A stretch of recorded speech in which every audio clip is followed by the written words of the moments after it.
This meeting of the Standing Committee on Environment and Sustainable Development will come to order. This meeting is held today pursuant to Standing Order 1082, a study of Canada's position in advance of the United Nations Climate Change Conference to be held in Bali. We're pleased today to welcome the Minister of Environment, Mr. John Baird, Honorable John Baird. Mr. Baird, I think you, as I understand, your plan is to speak for 30 minutes or less, and then to entertain questions for an hour and a half. And I'll ask you to introduce the officials with you. But Mr. Cullen has already asked whether you have copies of the presentation, which we see on the screens behind me, en anglais et en français. Those are visual aids, not a presentation. So. Well, I'm sure the committee would be delighted to have copies of the visual aids if you could provide them, perhaps after the meeting. So we'll begin, Mr. Baird, with your presentation, Minister, and then we will go to questions. As you know, during the question time, the time allotted to the members is their time, and they, of course, can use it to ask questions or to make statements. Mr. Baird, the floor is yours. Great. Thank you very much. I'm first at the outset. Let me say I'm joined by the Associate Deputy Minister of the Environment, Ian Shugart, and our Assistant Deputy Minister for International Affairs, David McGovern, who are with me today, and I thank them for coming. Bonjour, mes collègues. C'est bien sûr un grand plaisir pour moi d'être. Good afternoon, colleagues. It's a very great pleasure to be here today. I look forward to working with the members of the House of Commons Environment Committee. As you know, next week, the world will convene in Indonesia for the 13th United Nations Climate Change Conference. It's obvious that in the lead-up to those meetings, Canadians, too, should be informed on where their government stands on what the United Nations Secretary-General Ban Ki-moon calls the defining challenge of our age. It is also, Mr. Chair, that I find myself before this committee today ready to discuss Canada's position in Indonesia and what our government hopes to accomplish. But first, let me remind the committee of the current context in which Canada and indeed the world find themselves. Mr. Chair, the world is at a turning point. The recent report from the Intergovernmental Panel on Climate Change and the previous reports issued earlier this year make that point abundantly clear. The simple fact of the matter is this: failure to fight climate change is not an option. As Canadians, we have a responsibility not only at home, but to the world to take action. And the world also needs to do its part. Otherwise, we face an uncertain future of a changing climate. The picture may look bleak to some, but I believe strongly that humanity and human ingenuity must face this challenge head-on. The effects of climate change are becoming increasingly visible, including right here at home in Canada. For example, we've lost large areas of our majestic boreal forest because hotter and drier summers weather has created conditions that are perfect for forest fires. In the British Columbia interior, destructive pine beetles that thrive in the mild conditions of recent years are expected to have ravaged 50% of the province's mature pine trees by next year. In the north, we see real evidence of climate change: buckled roads, schools falling off foundations, and significant infrastructure crumbling, all because of the rapidly melting permafrost. In urban areas, our most vulnerable citizens, children, the elderly, and those with respiratory problems in particular, are fighting through more and more smog days. This is just the Canadian perspective, Mr. Chair. Elsewhere in the world, climate change is just as aggressive, with consequences just as serious as those that we're seeing here in Canada. The scientific evidence is there, and I believe it's real, Mr. Chair. But what's encouraging in all of this is that the world is finally taking the science seriously. More countries than ever before are signing on to the fight against climate change, and Canada is certainly one of them. This government is unwilling to stand on the sidelines, limiting ourselves to playing a cheerleading role like the previous government. In fact, we have already been active in the global stage in shaping the post-2012 climate change regime. Mr. Chair, at this spring's meeting of the G8 leaders in Germany, Canada was a critical bridge builder in helping countries find common ground between those in the European Union and the United States. In Germany, we were able to come up with a language that calls for setting a long-term global goal for emission reductions involving all major emitters. This is a big step forward, particularly when considering that this is the first time the United States has shown any flexibility in agreeing to a long-term goal. For its part, Canada's government counts itself proud and privileged to have played a leading role in the negotiations. Our approach at the G8 was founded on our domestic commitment to reduce emissions by 60 to 70% by 2050, a plan that was welcomed by other G8 nations. Similar progress during meetings of the Asia-Pacific Economic Cooperation Forum earlier this fall. APEC members account for 60% of the global greenhouse gas emissions and include two of the largest emitters, the United States and China. In Sydney, APEC leaders reaffirmed their shared commitment to the United Nations Framework Convention on Climate Change. They outlined a set of principles to underpin an effective post-2012 climate change regime that would include real action by all emitters to achieve shared global goals. Mr. Chair, the post-2012 climate change regime must include all major emitters for a variety of reasons. And I'll go to chart number page 2, if I could.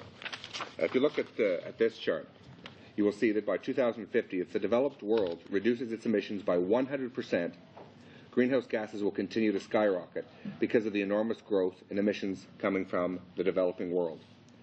That's why we need to get countries like China and India on board to accept their responsibilities and to reduce emissions. In fact, the fact is, those developed countries that accepted greenhouse gas reductions under the Kyoto Protocol will be responsible for only 18% of emissions. In 2004, Canada represented only about 2% of the world's emissions. If I could go to chart 4 for that one. In 2004, Canada represented only about two-thirds of the world's emissions. This number is expected to decline based on our government's actions and actions throughout the country, but emissions in India and China, for example, are on the upswing, with the Chinese expected to account for nearly 23% of all global emissions by 2050. So even if Canada were to eliminate all of its greenhouse gas emissions, China would replace every last ounce of them within 18 months. And even if we eliminated only 10% of our emissions, it would take China only 60 days to replace them. Mr. Chair, based on the evidence, we can draw one simple conclusion. Where greenhouse gas emissions are concerned, the status quo does not equal progress. If we expect to succeed in protecting the environment, all major emitters must be ready, like Canada, to act and to act now. This is the message that Canada's delegation will be bringing to Indonesia next week. We are optimistic that the world will heed our call that any post-2012 agreement must include all major emitters. But we're also realistic. Let us be clear about what the world should expect from the United Nations Climate Change Conference. Many agree, including the United Nations, that the conference represents the best start of negotiations towards a post-2012 agreement. The start, not the end. The members of the opposition and environmental groups would have Canadians believe that a post-Kyoto deal will be hammered out and that Canada will be a holdout. This is simply false. The truth is simple and it's clear. The Indonesian meeting will build the foundation for a process and a timeline to negotiate a post-2012 deal. Canada will work very hard to define a process for a post-2012 agreement that requires greenhouse gas emissions cuts from all major emitters, no matter if they are in the developed or developing world. Greenhouse gases know no borders and affect everyone on this planet, and that's why a deal must apply to all nations. Progress comes in steps when dealing with treaties that bring together various degrees on international opinions. Canada will work towards a successful conclusion in Indonesia. Our country's broad position going into the conference is clear and based upon 3 points. The world must come together to agree to launch negotiations on a post-2012 agreement. There must be an agreement on what the building blocks of a future agreement would be. And finally, there must be an agreement at an end date for negotiations. Canada will be pushing for 2009. Laissez-moi répéter ces phrases. And let me repeat that in French. Canada will work towards a successful conclusion in Indonesia. Our country's broad position going into the conference is clear and based upon 3 key points. The world must come together and agree to launch negotiations on a post-2012 agreement. There must be an agreement on what the building blocks of a future agreement would be, and there must be an agreement on an end date for negotiations. Canada will be pushing for an end date of 2009. Shared by Ivo de Boer, the Executive Director of the United Nations Framework Convention on Climate Change. These are his goals, and Canada accepts them. These are fair, balanced, and reasonable goals to achieve in Indonesia. We must remember that the Kyoto Protocol was launched in a full 5 years after the 1992 Rio Earth Summit. Today, we just don't have that kind of time, and that is why Canada is seeking a speedier timeline. Mr. Chair, let me just say again that Canada will participate in any process to fight climate change that leads to an agreement that includes all the major emitters. We believe that this is critical. Failure to include major emitters in any post-2012 agreement will set the world down a path that leads absolutely nowhere. Canada's position on what any post-2012 agreement should look like has been clear and concise. The Prime Minister has made this clear at G8, at the APEC Summit, at the United Nations, and at the recent Commonwealth Summit. Any long-term post-2012 agreement must include the major emitting countries like China, like India, and like the United States. And if I could go to slide 6. As you know, a Prime Minister once said, "I've always indicated that when it comes to the future, we have got to get developing countries on board, and for the second commitment period, to ensure that developing countries also accept commitments." That's what we believe is necessary, because we need to have both the major emitters from the developed world on board, as well as the developing countries. That's, of course, the Australian Prime Minister-elect, who will become Prime Minister on Monday. He is not the only one. I get slide 7. It makes no sense for Canada, which emits 2% of the world's greenhouse gases, to ratify a treaty forcing deep cuts unless the largest nations sign on. And that was in 1997, just before the Kyoto Summit. Page 8. Monsieur le Président. And Mr. Chairman, a provincial environment minister once said, "We believe that there must be restrictive targets imposed on everyone, and that, yes, countries have to participate in the effort to fight climate change, including the United States, including emerging economies like India and China." That, of course, was the Quebec Environment Minister, Lynn Beauchamp, just yesterday in the National Assembly. Has been clear that any post-2012 agreement must be fair and realistic without placing unfair burdens on any one country. It must be long-term and flexible, and it must have a balanced approach that preserves economic growth and protects our environment. So in Indonesia, Canada's delegation will be actively engaging with the international community. We will work to ensure that negotiations will produce an agreement to satisfy these principles. I'm pleased to say that today that our delegation will be joined by a team of eminent advisors from Canada to provide advice and assistance to the delegation and to me personally as Minister of the Environment. These advisors will be announced in the coming days and bring a great deal of experience and expertise across many issues, including the environment, health, industry, First Nations, and the North. The advisors will attend many of the conference sessions and advise on a wide range of issues, including the most appropriate framework for negotiating a post-2012 agreement, the implementation and promotion of green technology and how Canada can contribute, the role of developed and developing nations in any post-2012 agreement, the impact of climate change on the North, and the role of adaptation in responding to climate change. En outre, la délégation canadienne In addition, the Canadian delegation will have significant representation from a number of provinces like Ontario, Quebec, Alberta, and others who have an interest in the outcome of the conference. I'm pleased that many of my provincial colleagues will be joining me in Indonesia. And, Mr. Chair, when we are in Indonesia, we will take every opportunity to discuss our Turning the Corner action plan, designed to cut greenhouse gases by an absolute 20% by 2020 and by up to 60 to 70% by 2050, as well as cutting air pollution by up to 50% by 2015. No other country in the world is doing more in such a short time to tackle greenhouse gases and air pollution. Taking this role, particularly in light of the leadership position we've assumed within the international community. We also feel that our domestic record gives us the credibility that Canada, under the previous government, lacked for far too long. The fact is that in 2005, our greenhouse gas emissions were 33% above our Kyoto targets under the leadership of the previous government. As you know, I can expect to hear some criticism from some, as I have in the past. The fact is,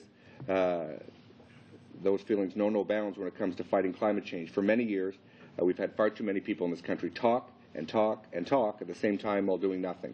I can count a good number of plans that came forward, but very little action. 4 different plans were discussed by the previous government, and what was the result? A massive rise in greenhouse gases to the point where we have blown our Kyoto targets by 33%.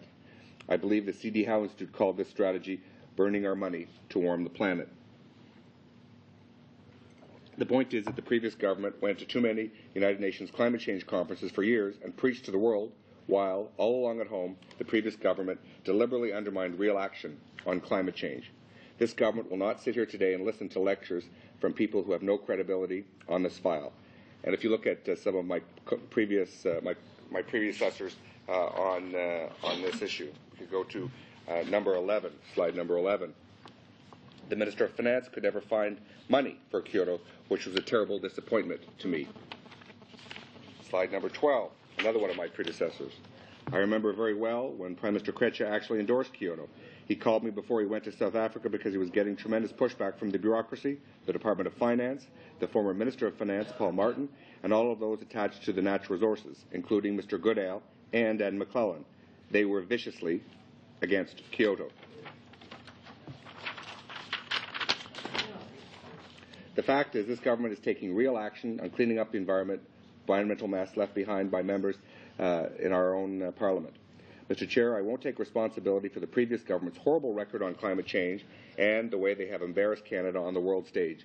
I can't turn the hands of time back and meet our Kyoto targets, which start in just 33 days. But we are prepared to take action and move aggressively in the coming years. Our plan will put Canada on the path towards real greenhouse gas reductions. For the first time ever, Canada's federal government is requiring industry to reduce greenhouse gases and air pollution by putting in place strict, mandatory targets. This is an unprecedented step in Canada, and I think the voluntary approach, simply put, has not worked. When we talk about climate change in Canada, we need to recognize that we are in a unique position when it comes to fighting climate change, perhaps unique in the world. We have the second largest country in the world. Our towns and cities are spread out across thousands of kilometers. Our climate is essentially a cold climate. The fact is, it takes energy for Canadians to carry out their daily tasks, to go to work, to take their kids to hockey and piano lessons, to keep the economy moving. And yes, we are blessed with precious natural resources, which make Canada an emerging energy superpower. We also want to make sure that Canadian jobs in a variety of industries stay right here in Canada. The government doesn't want to see companies shut down operations. We don't want to see jobs move out of Canada because of our tough regulations and move to China, where there would be no regulations. Unlike many other countries, we don't have a burden-sharing option or a collapsing economy to rely on, and I think that's a good thing. We saw last week at the Commonwealth the tactics of some countries that they would prefer to engage in political posturing rather than get serious on fighting climate change with an agreement that gets the major emitters on board. We will actually have to cut greenhouse gases to achieve our targets. The fact is, our actions are tough, but they are also balanced. They will lead to absolute reductions in Canada's greenhouse gas emissions and immediate benefits for the health of our citizens. In response to our action plan, we have heard from supporters and detractors alike. Their opinions from either side tell me we're stuck the right balance between the perfection that some environmentalists are seeking and the status quo that others in the industry are seeking to protect. Believe it or not, Mr. Chair, it is possible to simultaneously grow the economy and drastically cut down on harmful greenhouse gases and air pollutants. It's possible provided that the rules are directed and enforced evenly upon all major emitters, and as long as all parts of our economy, from transportation to oil and gas to smelting and mining, are required to reduce their emissions and the air pollution that they create. We have developed a plan, one that sets stringent rules and regulations, but one that also opens the window for more creative development on the part of various companies that power our economy. Here I want to make it clear that when we put together these stringent regulations, we didn't do so blindly. In fact, still today we're working with industry and environmental groups to get the regulations right. Go to slide 15. Groups like the Sierra Club, the Pembina Institute, the David Suzuki Foundation, and the Climate Action Network, as well as some industry groups, wrote to the Prime Minister this summer and said, quote, "The regulatory framework for air emissions recently announced by our government is a regulatory initiative of a scale and complexity that may be unprecedented in federal history. I was happy to meet with representatives from these groups and industry together this summer, and we're working together on a way forward to cut emissions. This government also recognizes the significant actions that provinces and territories are taking to promote clean air and address climate change. To address them in their efforts, we have set up a $1.5 billion trust fund to support provincial and territorial governments intended to reduce greenhouse gases and air pollution. We believe that Canada can be a clean energy superpower, and we want to develop that green technology right here at home, unlike the previous administration who wanted to ship billions of dollars of Canadian tax dollars to buy hot air credits from Russia. Just what was that money going for? For example, in British Columbia, we'll be getting $200 million to help support the construction of a hydrogen highway. Alberta and Saskatchewan are getting about $200 million to focus on carbon capture and storage. The province of Ontario is getting $586 million to help close down the coal-fired plants in the province of Ontario. The maritime provinces are getting about $92 million to focus on tidal and wave power. Et Québec reçoit 350 millions de dollars pour la lutte. Quebec is getting $350 million to help fight climate change. That is $25 million more than Premier Charest requested. We've also acknowledged we'll have the responsibility to clean up a legacy of federal contaminated sites with $214 million to clean up 279 high-priority sites. This government also believes that conservation plays a key role in preventing climate change by preserving our natural heritage. Just last week we announced possibly the largest land set-aside in Canadian history of the east arm of Great Slave Lake and the Ramparts River and wetlands. This is an area about twice the size of the province of your home province, Mr. Chair, of Nova Scotia. We also took action by announcing a massive expansion of the Nahanni National Park Reserve, the creation of Lake Superior National Marine Conservation Area, and $30 million in funding, federal funding, to protect the Great Bear Rainforest in northern British Columbia, right in the riding of our colleague Nathan Cullen. Mr. Chair, I only mention these accomplishments, among so many others, to underscore how committed this government is to the environment and to conservation. And I mention them as well to reemphasize that we have done at home has gained us credibility abroad. Enough credibility, I might add, to feel confident in asking the international community to accept our position that any post-2012 framework on climate change must include major emitters. The road towards reaching this agreement will obviously be long and bumpy. In fact, I harbor no illusions that we will sign a new treaty quickly or without heated debate and discussion. But I will say this. 20 years ago, in September 1987, the world united to confront what was arguably the greatest environmental challenge of that era, CFCs and the devastating toll they were taking on our ozone layer. Up until then, not all had agreed with the science, nor had everyone believed that the collective will of the international community could solve that problem. But once people understood what was at stake, once they understood that action, even back then, could resonate 10, 20, and 30 years down the road, they were ready to talk and willing to agree that a consensus was possible. The result, as we now know, was the signing of the Montreal Protocol, which former United Nations Secretary General Kofi Annan has called perhaps the single most successful international agreement to date. And 20 years later, again in Montreal this past September, the world came together again to speed up the phase-out of HCFCs, another harmful ozone-depleting substance. I was very proud of the leadership Canada helped play in Montreal, but also the great leadership played by the United States and the significant engagement from China throughout that entire process. They deserve a significant amount of the credit, as well as the United Nations team in Montreal. The same can happen again as this generation confronts climate change, the greatest environmental challenge of its era. Canada was a leader in 1987 when the original Montreal Protocol was signed, and again this past September when it challenged and convinced the international community to speed up by 10 years the phase-out of chemicals that deplete the ozone layer and also, by chance, contribute to climate change. Canada was a leader when the Prime Minister brought consensus at the G8, at APEC, at the United Nations, and at the Commonwealth that all major emitters need to be on board to fight climate change. And Mr. Chair, Canada will be a leader once again next week in Indonesia and well beyond as the world unites to define a post-2012 agreement on climate change. When Canada speaks on the world stage, it now speaks with legitimacy. Thank you very much. Merci beaucoup. Thank you, Mr. Minister. We'll now turn to the first round of questions. Mr. McGuinty, the floor is yours for 10 minutes. Thank you, Chair. Thank you, Minister, for attending. Minister, I want to go to, actually, you just left a very important operative quote on the table hanging large here for Canadians who are watching. You said that what we've done at home, quote, has given us credibility abroad. So I want to go right to the heart of the matter of giving us credibility abroad, and I want to start with an issue that's been troubling many Canadians for some time, and I think a lot of parliamentarians. I think it goes to your credibility and the credibility of the country, speaks to integrity, speaks to trustworthiness, especially in anticipation of the Bali round of global negotiations. I think it also speaks perhaps to a pattern of conduct that we've seen from you, in particular as the Minister of the Environment, here at home and abroad. I think it has a bearing on your ability as a Minister of the Crown to represent Canada. I think this is very important to explore. I'd like to give you a chance to respond directly. Some time ago, Minister, in fact, on February 6, 2007, you misquoted Nobel laureate Al Gore in the House of Commons. Just 6 days later, Al Gore, the Nobel laureate, responded with a press release saying, "I understand that last week Canada's Minister of the Environment, Minister John Baird, mischaracterized comments I made last summer as praise for the Harper government's actions on global warming." For Canadians who are watching, did you apologize to Mr. Gore for doing this? I quoted his quote accurately. And so Mr. Gore is wrong? I'm just telling you I quoted the quote exactly accurately. So Mr. Gore's we've got it on videotape and we've got it... Mr. Gore's press release of February 12, 2007 is wrong? I haven't seen that. So you have not apologized to Mr. Gore? I quoted repeated his quote accurately. It's on videotape. Fair enough. And it's in print as well. So you say.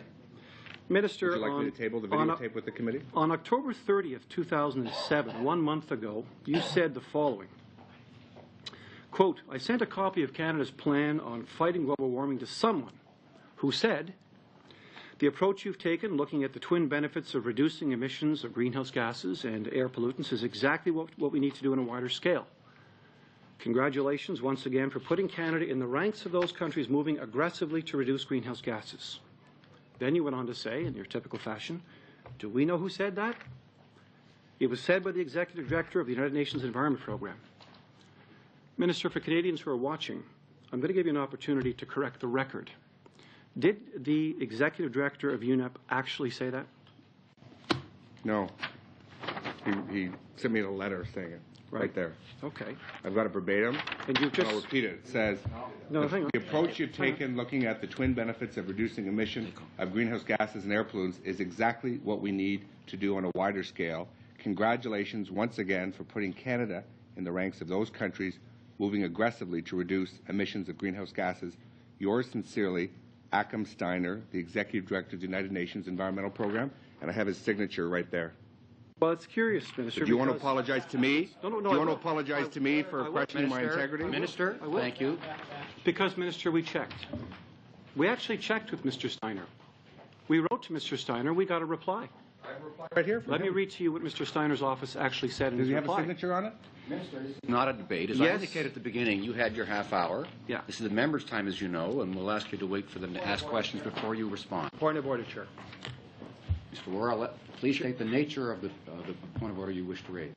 Chair, you have to give the witness an opportunity to speak. To cut him off after he's been asked a question is inappropriate. Mr. Rohr, thank you for your comment. Mr. McGuinty.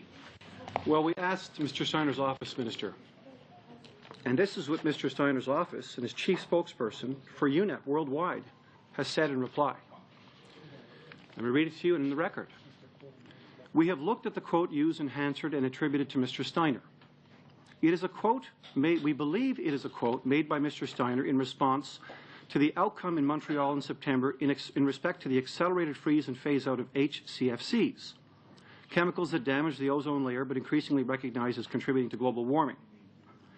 He goes on to say, on the wider issue of climate change, Mr. Steiner has been on the record expressing concern about Canada's difficulties in achieving its targets under the UN Climate Convention's Kyoto Protocol and has urged them to show far greater leadership here.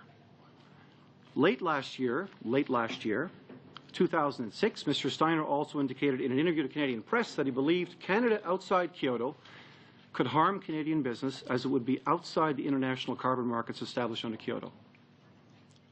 Is Mr. Steiner's office wrong, Minister? I have a letter here, and I'm happy to table it with the committee, received in my office in the House of Commons on July the 4th, 2007.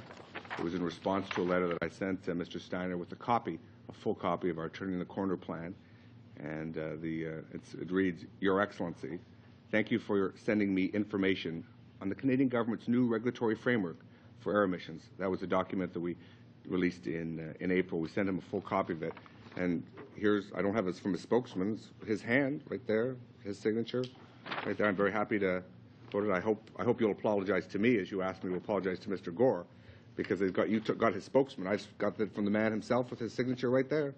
Mr. Can I go on to and this is not, as you said, sir, it is not in response to the work that we did together in September. This is several months before that. And I'll table that with the committee if I could. So Occam Steiner's office is wrong then? Occam Steiner's right there. So the quote was exactly 100% as I said it was. Right. Well, we'll take that at face value, Minister. No, it's in black and white. Order. It's not a debate. Let's move on, Minister, table that with the committee. Let's move on then to another quote that you used.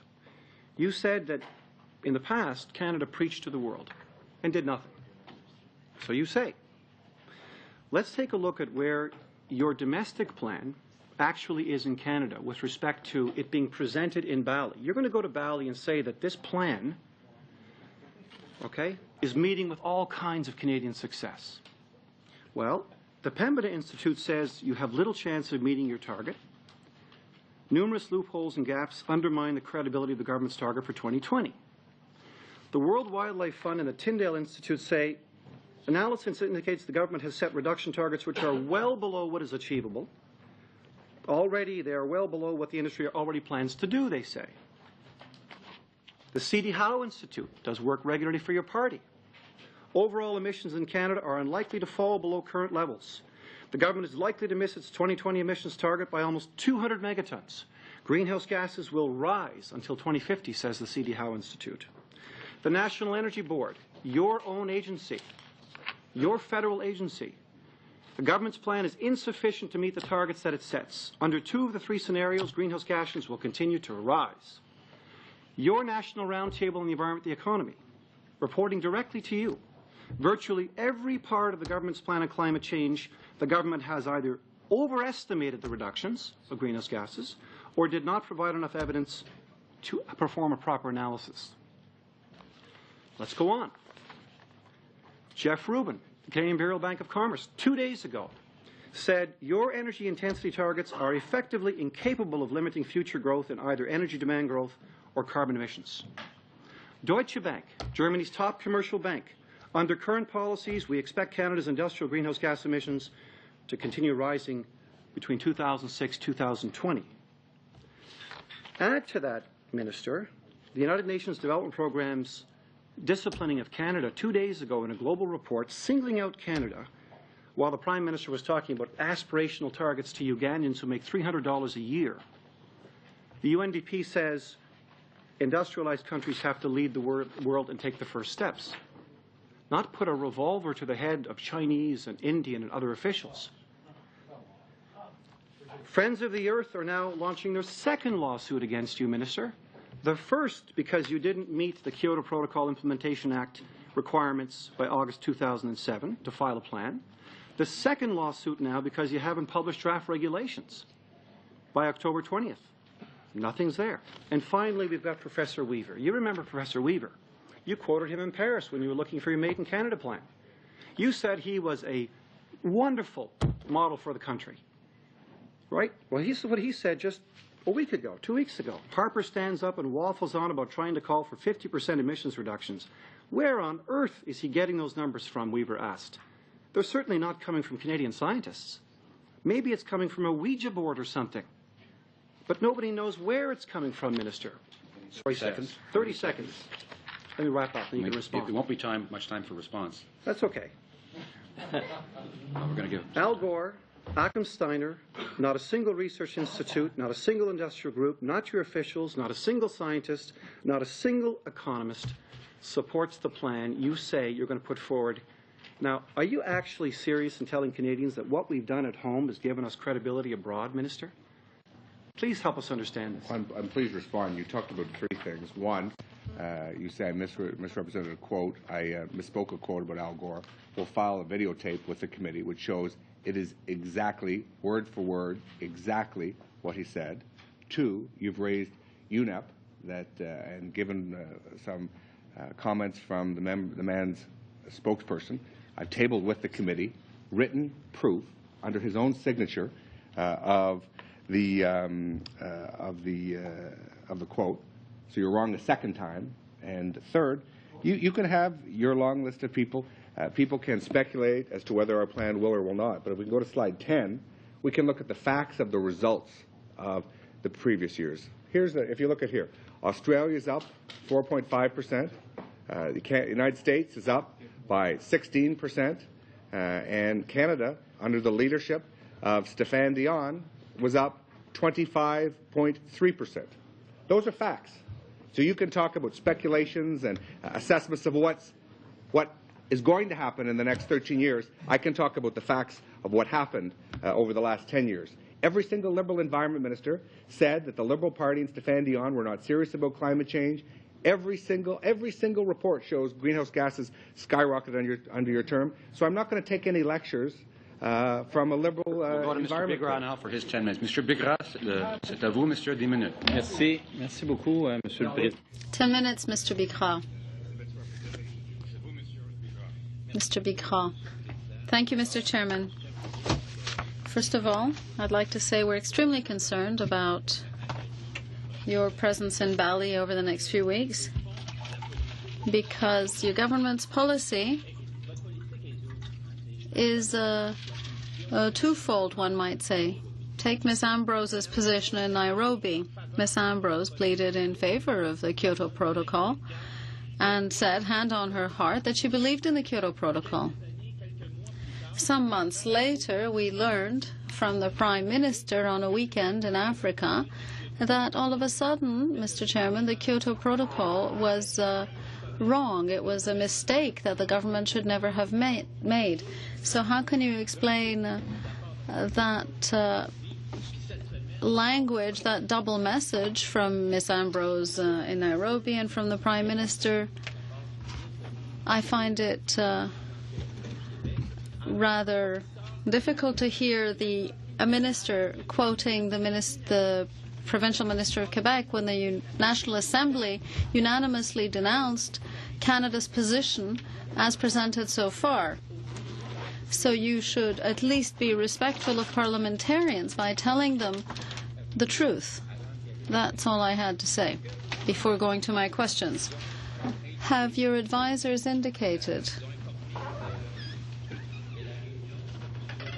informed you of Mr. Deber's meeting this afternoon? He made a speech before 500 people on the carbon market, and it's just gone on the wire. Did your advisors tell you what Mr. Deber said to the international community, Minister? On the wire, I haven't seen the press release you're referring to. Écoutez, je vais informer, Monsieur le Président, le ministre. Mr. Chairman, I will tell the Minister what was said. Mr. Deber has just told the international community in Singapore in front of 500 people at the Asian Forum on the carbon market that without concluding a new firm agreement extending beyond 2012, the carbon market might disappear as quickly as it appeared. The planet may find it difficult to bear the impact of emissions growing at the present rate. Is the Minister aware, Mr. Chairman, that through the position he's expressing here today, the position that his Prime Minister expressed in Africa, he is contributing to creating uncertainty on the market, creating a financial confidence crisis, and fundamentally risking the establishment or the creation of so much uncertainty there'll be a crisis on the carbon market? can he inform us? I'd like to see what he has to say in response to the Secretary's comments. That we are at a crossroads. We have seen greenhouse gases go up and go up substantially since Kyoto was signed in December of 1997, and that is a huge concern. The science is incredibly clear. It becomes clearer every day. The fourth report of the panel, which came out just this month, is, I think, a call for action. But if I could go to slide 4, it requires everyone to be aboard. It is simply unconscionable to think that only the Annex I countries under the existing protocol can do the job themselves. We must get all the major emitters on board, and that's got to include the United States. It's got to include China. It's got to include India. It's because we believe and accept the science that we must act and that we can't act alone. Monsieur le Président, je demande au ministre là, de... Mr. Chairman, what I'm asking the Minister is to move out of the political line of his initial presentation. A few moments ago, a statement was made in Singapore pointing out that the current market owes its existence to the Kyoto Protocol and to its legally binding emission reduction objectives. Is the Minister aware that in refusing to have absolute targets as required under the Kyoto Protocol, in not wanting those restrictive targets, through his position, the Minister is creating international and financial uncertainty? And the risk inherent in that is that in a few weeks the carbon market could collapse if the Minister does not show strong leadership internationally so that we have a clear mandate at the end of the conference in Bali. Crashed before, so it wouldn't be the first time. I think that it is the centerpiece of what you said is that real action must be taken. The centerpiece of what you said is that aspirational goals don't cut it, and I agree. I think we need to have mandatory absolute reductions, and aspirational doesn't cut it. But we will not have succeeded in a next round unless we get the major emitters on board. We must get the big countries on board, and we're prepared to accept absolute reduction, commitments for Canada. Non, mais that's important, but we can't do it alone. Non, mais je comprends ce que dit le ministre. I understand what the Minister is saying, but the viability of a carbon market depends on the implementation of a target on an emission cap. Without that cap, it's compromised. That means, Mr. Chairman, that very likely Montreal will never see its exchange, its carbon exchange.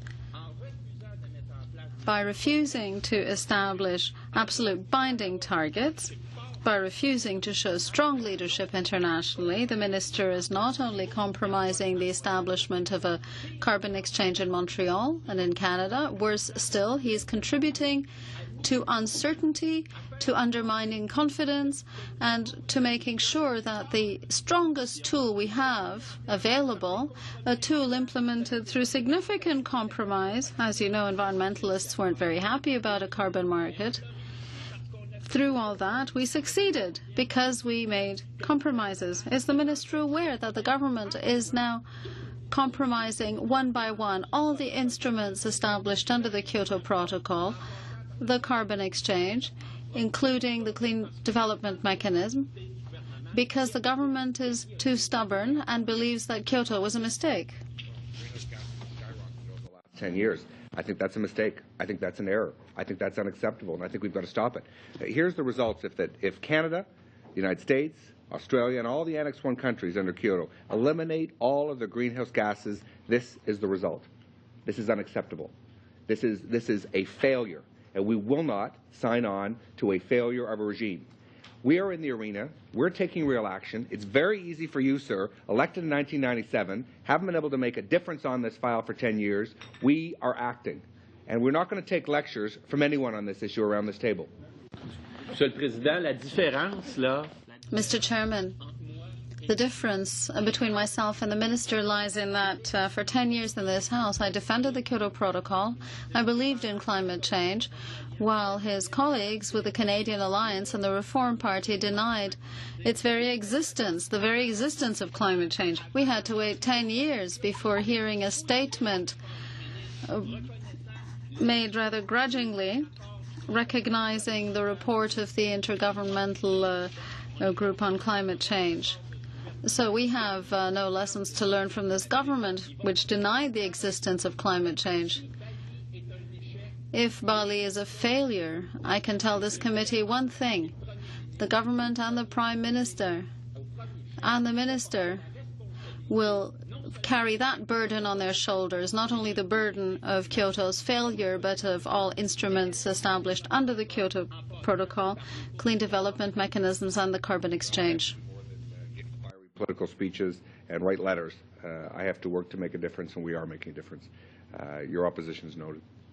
Monsieur le Président, je demande une chose en terminant au ministre. Mr. Chairman, I'd say one thing to the Minister in conclusion. Will he at least have the courage to do as Europe did on October 30th and table in a clear and unequivocal document the position that Canada plans to defend in Bali rather than making PowerPoint presentations here in committee? Can he set out in black and white what position Canada will be advocating in Bali rather than turning things into a circus here?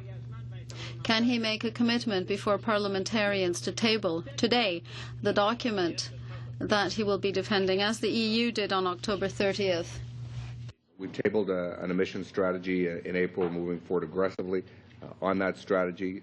We're, I think, in line for the what we'd like to see come out of Bali. We're on the exact same page as Ivo de Boer.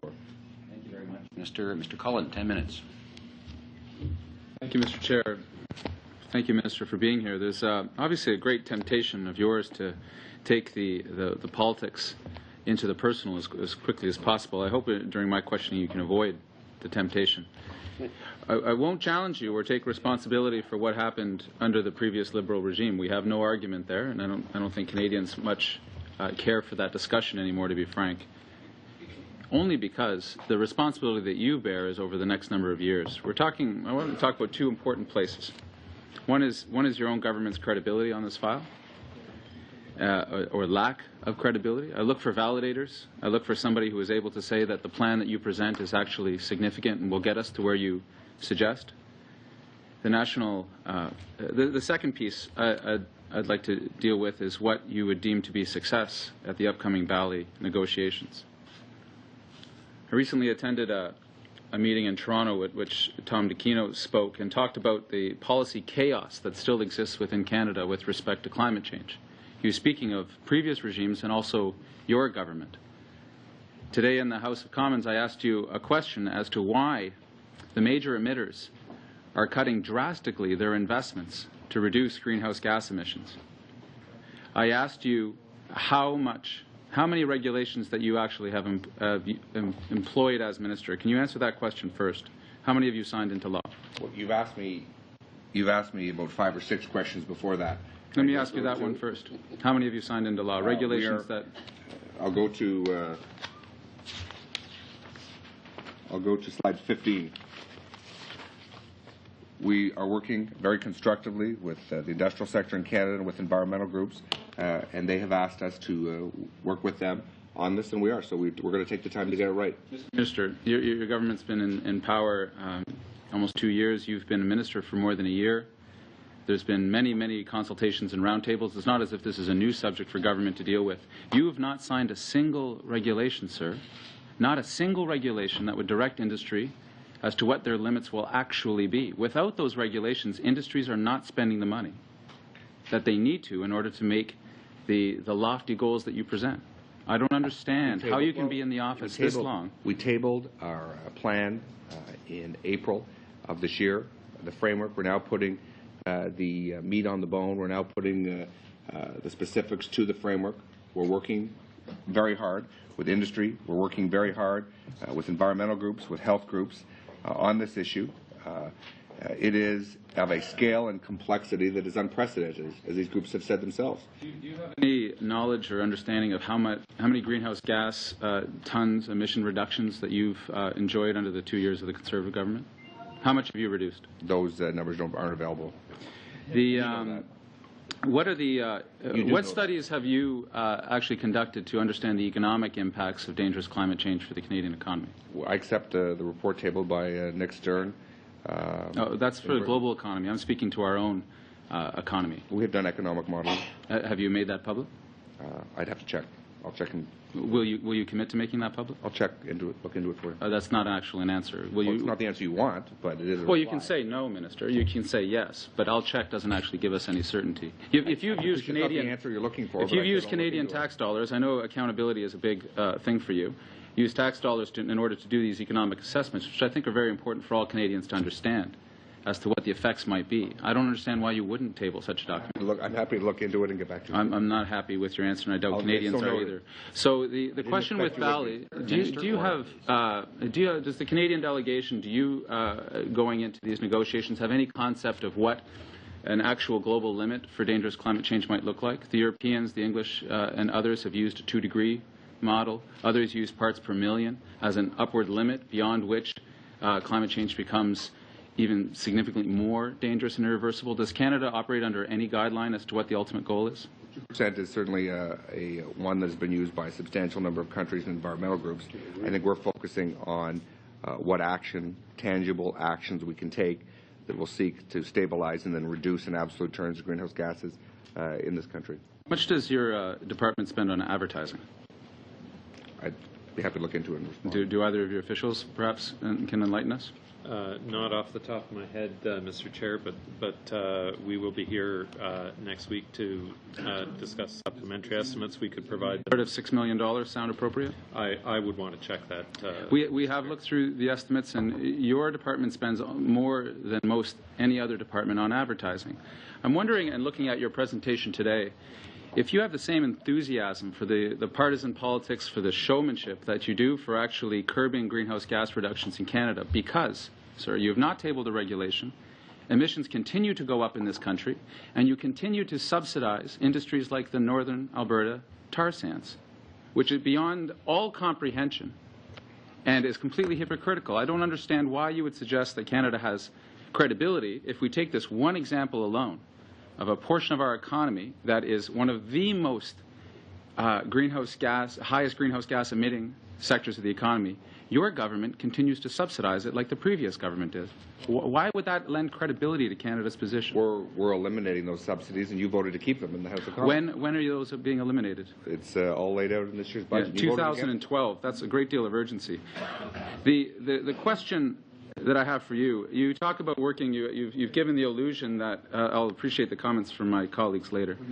Paint yourself as this sort of nonpartisan do-gooder. You've talked about working with all these... Mr. Cullen, I'm sorry. I will allow the Minister to answer in a moment once the question is finished. You'll have to wait, Mr. Warwick. The question of validation, of somebody who's been able to come forward as a third party and validate your actual plan that's on the table, who do you recognize as that validator? I think it'd probably be more fulsome to look at once all of the meat is put on the bone in terms of the specifics of a carbon market, the specifics of an offset system, the specifics that we're working hard with industry and environmental groups. Do you know of a carbon market that exists anywhere in the world with an intensity regime? Do you want to answer that? The carbon market is based. The European carbon market is based on hard caps, but the government's plan is calculated on the basis of intensity and translates into what will be legally mandated absolute reductions.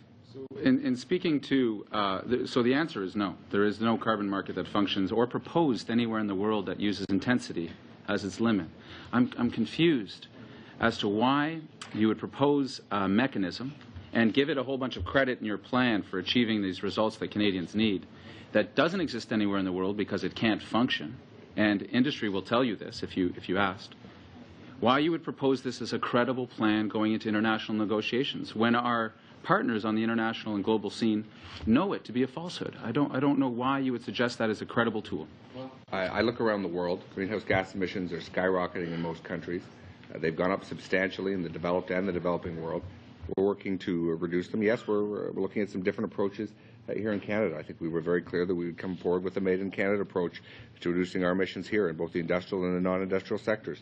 I appreciate you disagree with those, and you're free to do so.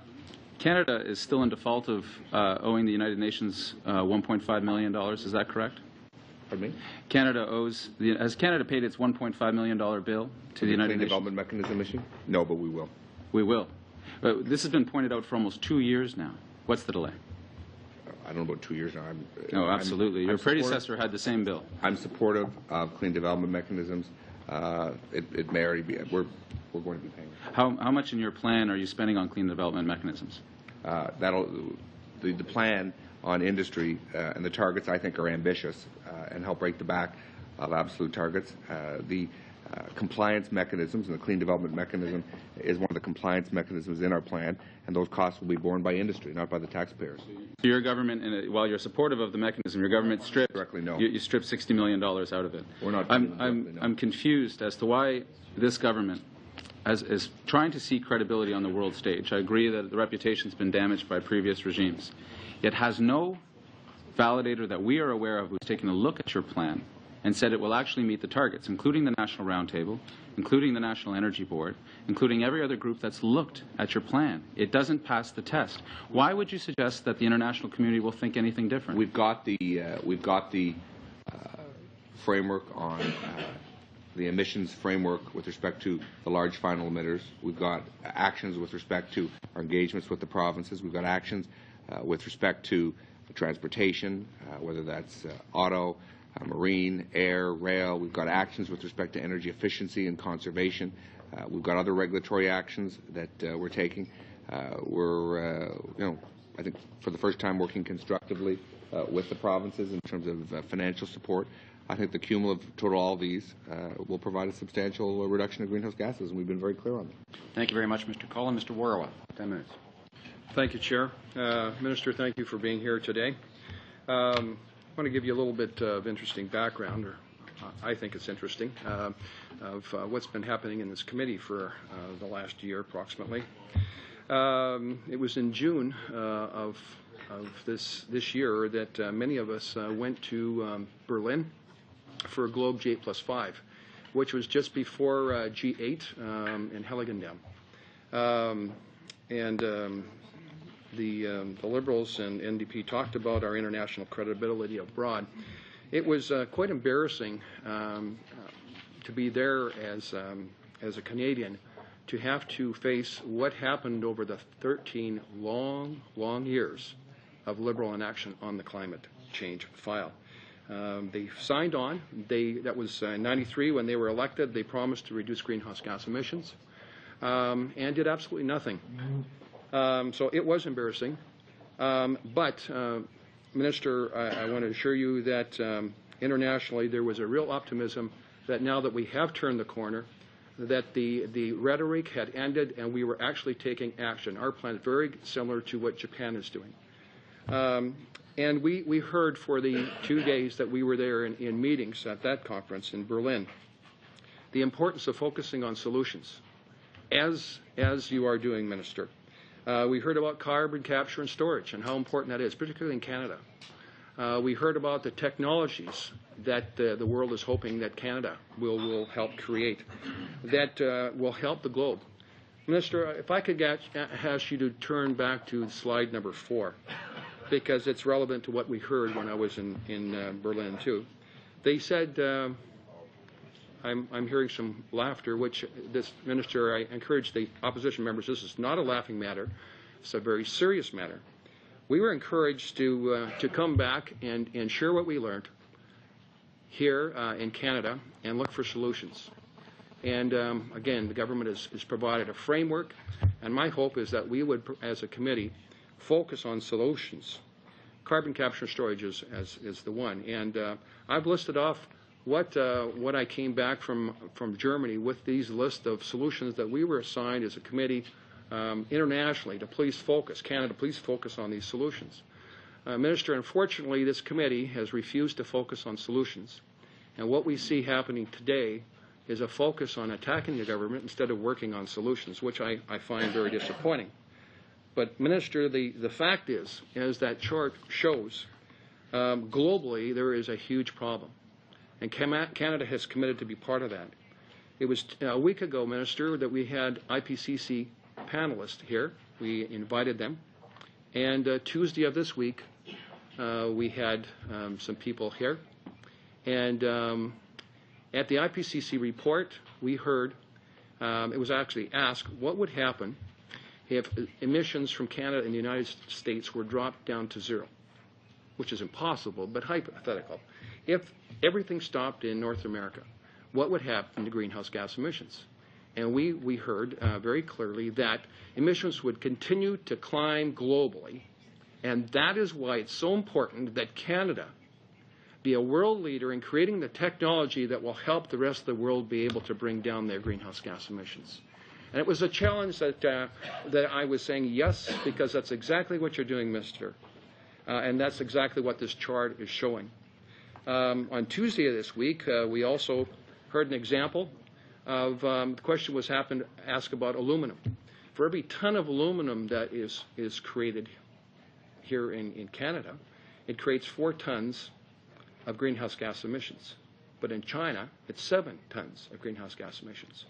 And so your point, and this chart supports, that globally, not Canada, but globally, we need to have all the emitters participating. And without that, we will have growing greenhouse gas emissions, which means a continuing climate change crisis.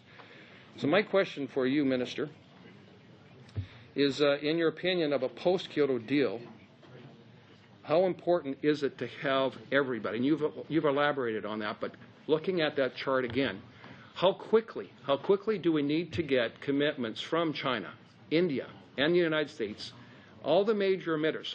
How quickly do we need to have commitments from them to start reducing their greenhouse gas emissions also, and follow Canada's example? And our targets are some of the toughest in the world, 20% by 2020 and 60 to 70% by 2050. How important is it that we get everybody involved, and how quickly? Well, I've used specific examples in the past, and I'll use them again. I think it is more than just hoping other countries will do the best, is that if we want to obtain genuine environmental benefits, we need everyone on board. We can close. My Premier's closing the coal-fired plants in Ontario. We're providing more than $500 million to help them do it. We can close the Lambton coal-fired generating station in southwestern Ontario. It's got 4 units. But if we simply import electricity from Michigan across the river, we won't have accomplished anything. So we don't want to see any perverse environmental impacts. What we could see is that we pay twice the price for electricity on it imported, and then Canadian manufacturing jobs is simply, move across the river and locate there. We won't have accomplished anything for the environment. The growth in the Chinese economy, whether it's the steel sector, even cement, if we just simply move production from Canada, Europe, to the United States or to China or India, we won't have accomplished anything for the environment. That's why it's absolutely essential that we get everyone on board. That doesn't mean we all have to carry the same weight. We can have a common but differentiated approach where we would, recognize that countries, whether it's poverty eradication, whether it's those countries with a growing population versus those economies. I mean, it's exciting the growth in the Chinese economy, but it's awfully hard to convince folks in other countries to be closing coal-fired plants while new ones are being opened every 5 weeks. It just simply doesn't make sense. So what we need to do is get everyone on board. And if you have the developing world, China and India, if you have our major trading partner, the United States, on board, I think we'll all be able to go farther, faster in terms of of efforts. We haven't seen that. I think that was the mistake over the last 10 years. And if we look at the success of the Montreal Protocol, it does have everyone acts together. National circumstances are part of that equation, and there's different timetables for different countries, which is interesting. How much time do I have? You have 2 minutes and 20 seconds. Thank you, Chair. Minister, the now leader of the Liberal Party, when he was in July, he was quoted as saying, "I'll be part of Kyoto, but I'll say to the world, I don't think we'll make it." I've read an interesting book called Hot Air, and it talks about the billions of dollars that the previous Liberal government had planned on sending over to buy hot air credits. And they talked about all the political rhetoric and basically dealt with all political parties. No one was exempt. But we now see a commitment from you for some really tangible targets. For the record, can you tell us who the authors are? The authors of Hot Air were Jeffrey Simpson, Mark Jacquard, and Nick Rivers. Thank you. And good reading, very interesting.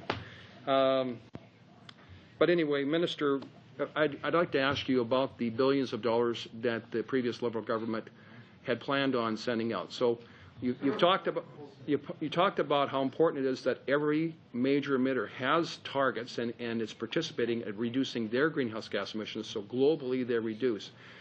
But the billions of dollars that was encouraged by the previous government to send out of the country, what would have that done in accomplishing reduction in greenhouse gas emissions? Not a heck of a lot. I think that approach has been rejected. We need to keep our eye on the future in terms of what are we going to do. I do think that the science has become stronger and stronger. We're all compelled to act. I think that there is a lot of talk on this issue right around the world, not just here in this country, but very little action. And we need more action and less talk. And we need everyone on board. We don't need excuses why some countries cannot be involved. We need to encourage them to all be on board, and that's what that's the message we're going to continue to take, as we've taken to APEC, as we've taken to G8, as we've taken to the Commonwealth and the United Nations. It is essential that we get everyone, all the big emitters, acting. The Prime Minister has taken very strong leadership at G8+5, at APEC, at the United Nations, at the Commonwealth. Are we making headway toward Mr. Warr, we'll have to take that as a comment. Your time is concluded. Mr. Godfrey, 5 minutes. Well, thank Second you, round. and welcome again, Minister. We always enjoy your slideshows. Did I hear you? Did I hear you say did I hear you utter the phrase a little while ago? I believe that you believe in hard targets. Yes. So, do you mean by hard targets absolute targets? Yes. So then, how does that reconcile with the position of your own plan, which deals with intensity targets? I believe the ambitious nature of the intensity targets, 6% a year for the first 3 years, then a constant improvement of 2%, does break the back of rising emissions. But I didn't ask you that question. I say, if you believe in hard targets, why does your plan, is it based on intensity targets? That's one question. And the second question would be, as I try and sort out what you believe in, when the Prime Minister says that he wants, and he said it at Kampala, that he wants binding targets for all emitters, does he want binding intensity targets, which may be a bit of an oxymoron, or does he want binding hard targets, the way you seem to? I think our negotiation, the negotiating that we seek over the next 2 years is that if we can get all the major emitters to accept binding targets, Canada would be prepared to accept those. Is a binding target a hard target, that is to say an absolute reduction, as opposed to an intensity target? Absolute. Absolute. Absolute reductions, and there'll be different national circumstances in terms of how people choose to deal with that. You know, even within Canada, Alberta has an industrial regulatory regime. Ontario is looking at one big action to close coal-fired plants. So different approaches will take place in different jurisdictions, but we believe in absolute reductions.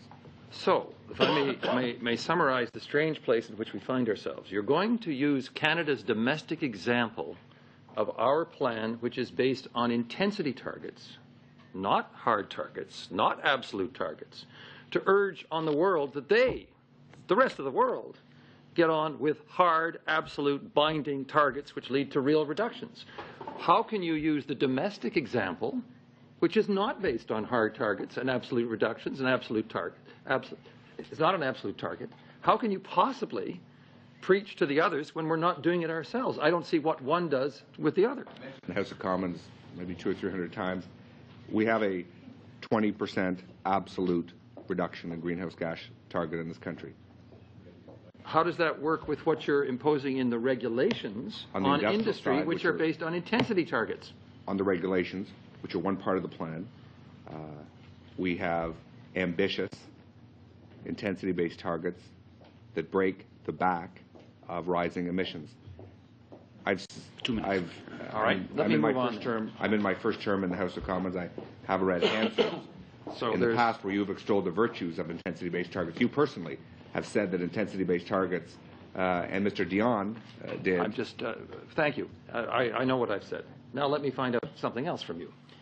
You have quoted as an example of success the Montreal Protocol on ozone reduction, and we would agree it's been a success. But is it not true, Minister, that all countries of the world required to take on targets at the same time? Yes or no? Originally, I think there was some 30-odd countries that were part of the protocol. Let me ask you the next question. If you give me a fair opportunity to respond to the question that you asked, I'd be very pleased to. You asked me two questions, and I will ask you the second question, then you can answer both. Isn't it true that developed countries took on targets first, and only years later were developing countries required to tackle the problem? Is that true or not true? Because you claim it's a successful formula. Can I respond? Of course. What it did, it set up a two-tiered strategy where the developed world is now 10 years ahead of those developing economies. Plus there's a, I would call it, for lack of a better term, an annex, which speaks to a number of different national circumstances in country by country. But what it does require is these emissions these harmful, and as many of them are potent greenhouse gases as well, to be reduced. And there's a different timetable for developing countries. That speaks to the common but differentiated requirements on various countries in the world, plus a whole annex of exceptions for this industry and this country, et cetera, et cetera, et cetera. Well, Kyoto is about. Excuse me, Minister. The questions are supposed to be from Mr. Godfrey. He said it Mr. McGinty, and I'm going to let her. Mr. McGinty said it audibly. Mr. McGinty said it audibly. I'm sorry. Just like Kyoto. No, Kyoto 5 minutes is almost Minister. You're out of order, sir. Okay, now, just a minute, Mr. Warawa.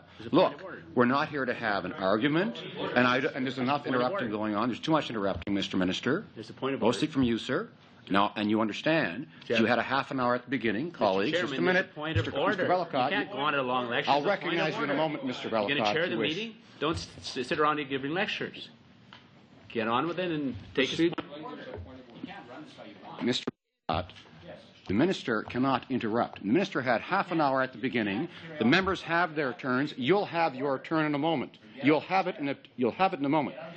Are you challenging the chair? Go ahead. Okay. Those in favor of the chair's ruling, raise your hand. What's your ruling? The ruling is your ruling? out of order. You haven't heard the point of order. You haven't even heard the point of order.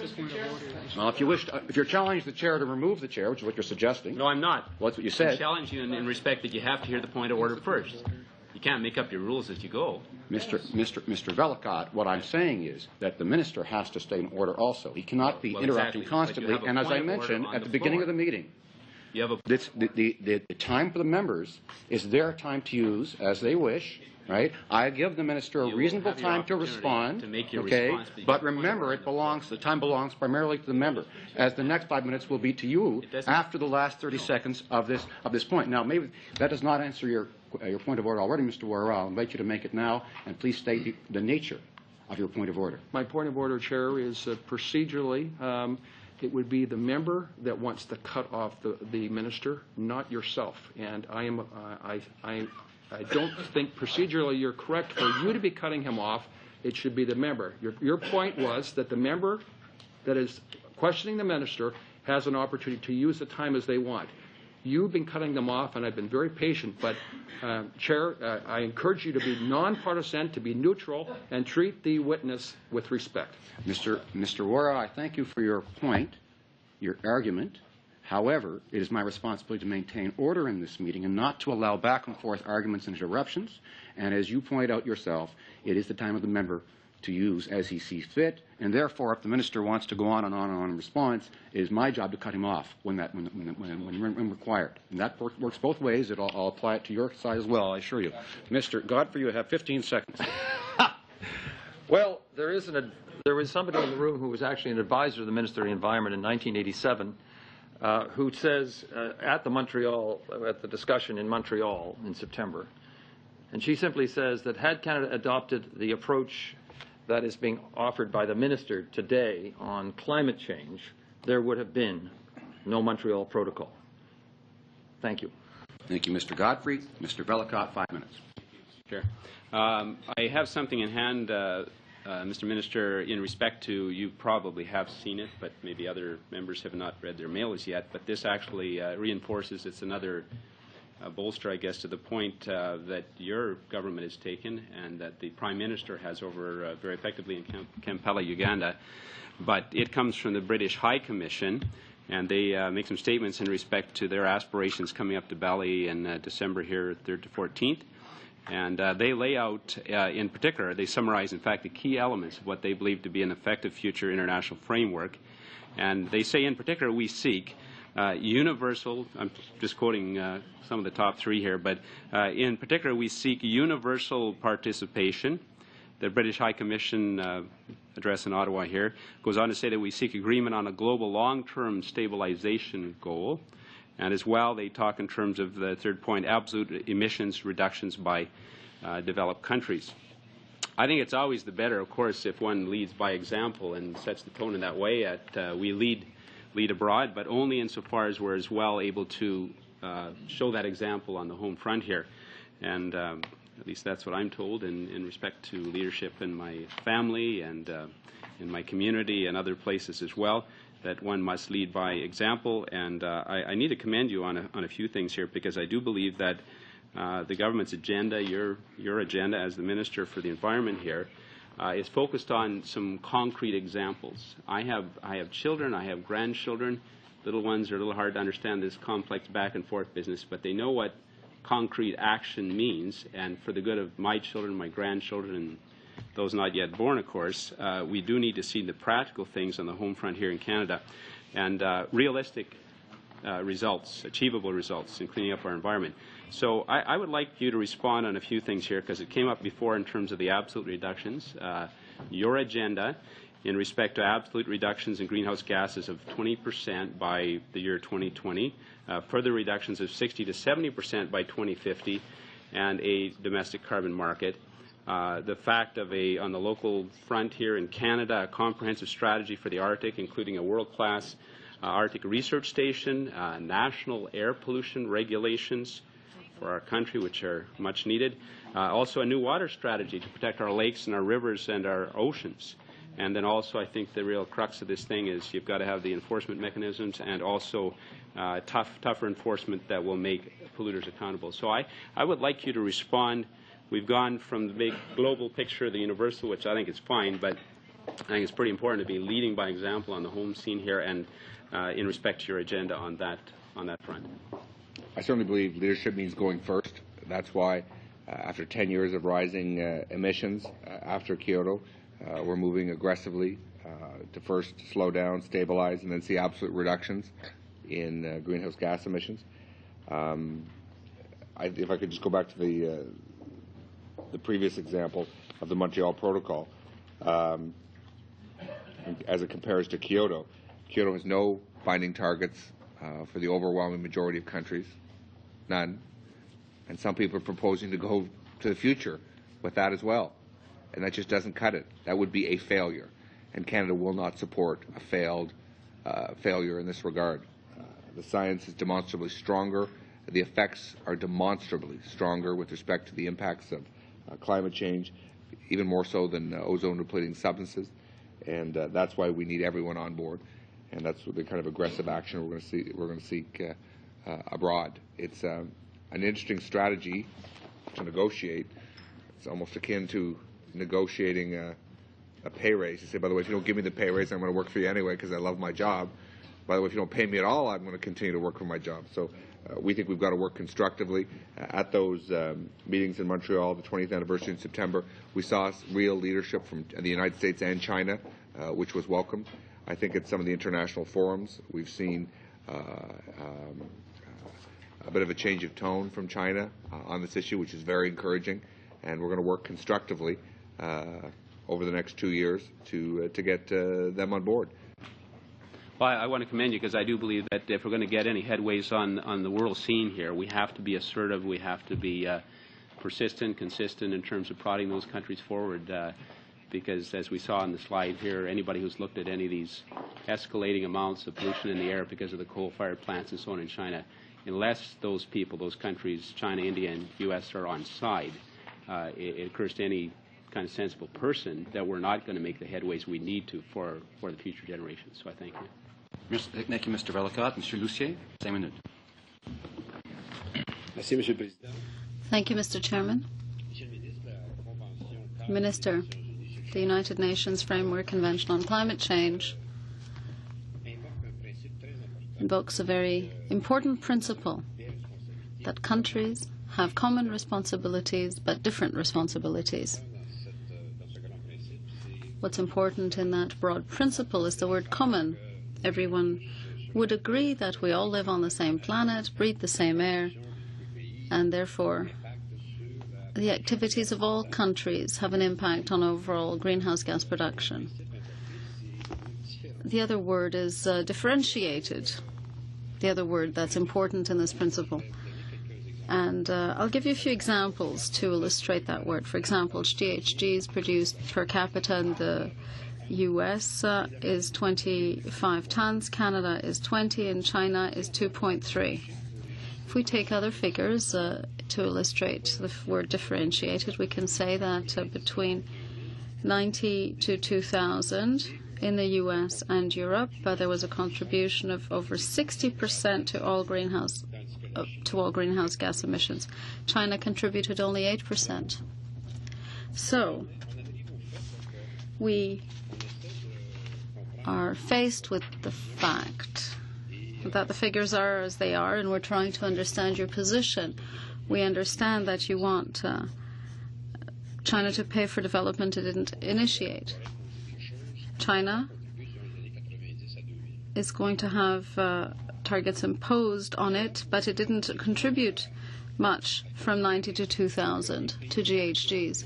So we would like you to consider that GHGs, that developing countries rather, need new technologies. I was very surprised earlier when I learned that the Clean Development Mechanism, Canada's contribution of 1.5 million hasn't been paid. Don't you have confidence in the Clean Development Mechanism? Do you wish to boycott that mechanism? Do you wish to destabilize it by failing to contribute the 1.5 million, which is Canada's share? That's my first question. I already said that we support the Clean Development Mechanism. I don't know whether you were here when I said it. So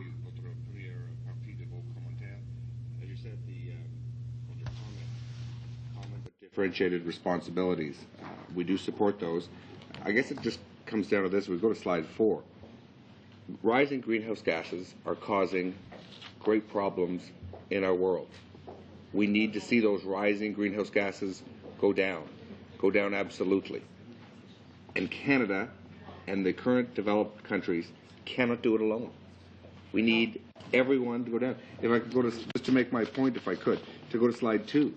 And if we can eliminate our emissions, and that's what happens on that chart, and that's going to have huge consequences to the health of our planet and to vulnerable people around the world. We need to act, and we cannot do it alone. Based on Australia's figures, are we going to trust the Australians' surveys? In the graphs that you showed, those figures come from Australia. So are we going to have confidence in Australia's studies? That doesn't answer my first question. Canada has not paid its 1.5 million bill. Do you want to block the mechanism? No, Mr. Cullen already asked me that, and I answered that we support the mechanism and plan to pay. So don't you think it lacks commitment to say you support it but don't pay? Well, now for the fourth time, I'm saying that we will pay our contribution. I think we heard that answer on your last visit, 6 months ago, I believe. So am I to understand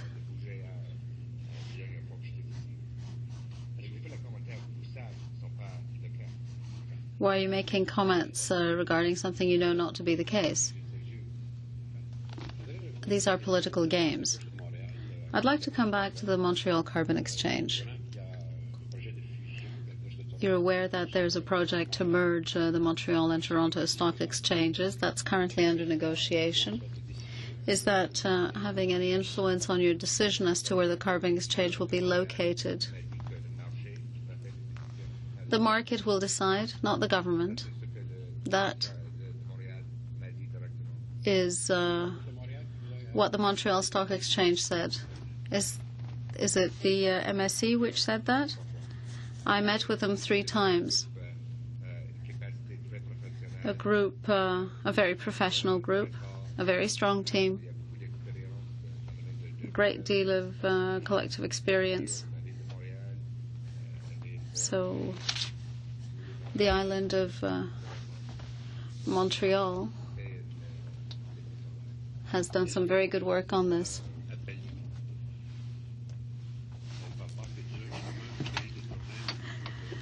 Is your visit to Bali not going to create some problems by exacerbating the uncertainty regarding the clean development mechanism, which might be destabilized by imposing participation by China and India? I hope for the coming period, if we want a protocol that works well and produces results for the world, it would be mandatory, it would be necessary to have all major emitters sharing responsibility. When you say the period, do you mean 212? 212 to 220 and 220 to 250? 2020 to 2050, I should say. You aren't considering imposing any targets on China and India for 2008 to 2012. No, we're talking about the period after 2012. That is a priority to be considered in Bali, measures to be taken after 2012. Thank you, Mr. Lucier. Thank you for reminding me that your time was up. And now, Mr. Harvey. Minister, thank you for being here today. I would like us to come back to slide 2 if we could.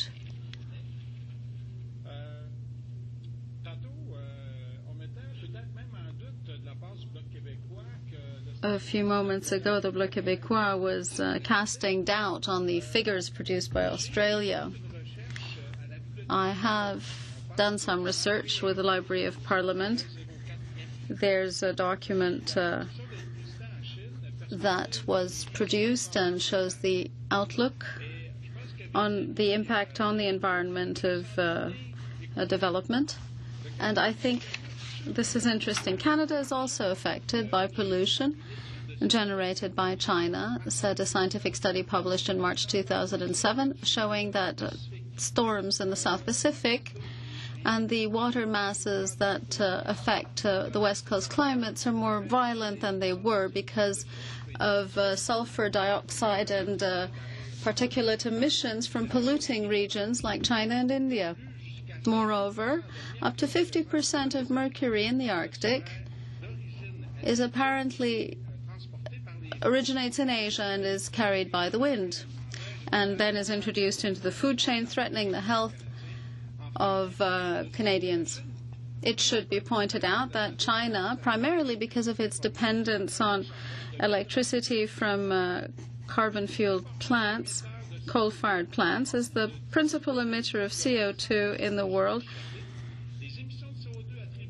along with the U.S.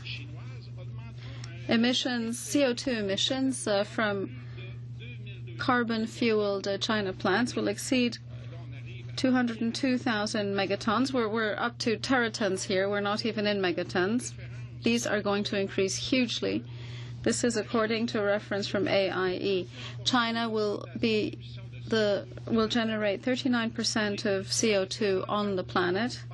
Emissions from coal-fired plants are going to go to 5,450 megatons. And in Canada, we're going to end up with 558 megatons. According to some analysts, China and other developing countries are not succeeding to master their greenhouse gas emissions, and spikes are going to become inevitable. And in this chart, we see the change in GHG emissions from coal-fired Chinese plants, with the 300 new plants that China is planning from now until 2020. That is where the next point would lie. Canada is there. Our emissions aren't that high. So, can you comment on this chart, please, and tell us if it effectively does align with the Prime Minister's policy, if it is a good idea to bring all industrialized countries on board. Your Library of Parliament report underscores the importance of having everyone acting in concert.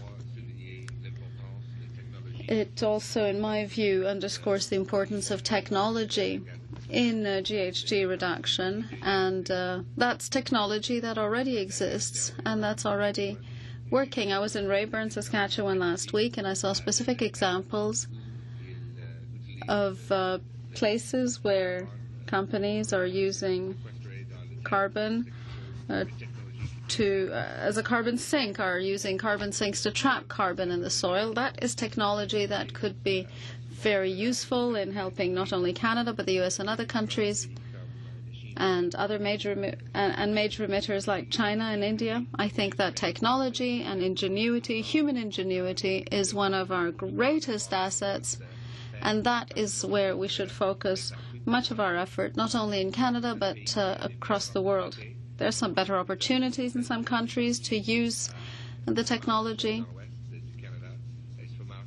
It works in Western Canada and some other regions and some parts of China. That is another priority for us. At the next conference in Bali, to work with other countries and discuss the importance of new technologies. That is something we will certainly do. We're going to promote those technologies and work with other countries like AP7, the forum established in Washington in September. Mr. Harvey? That's it. 5 minutes, I'm afraid, Mr. Scarpaleggia. Minister.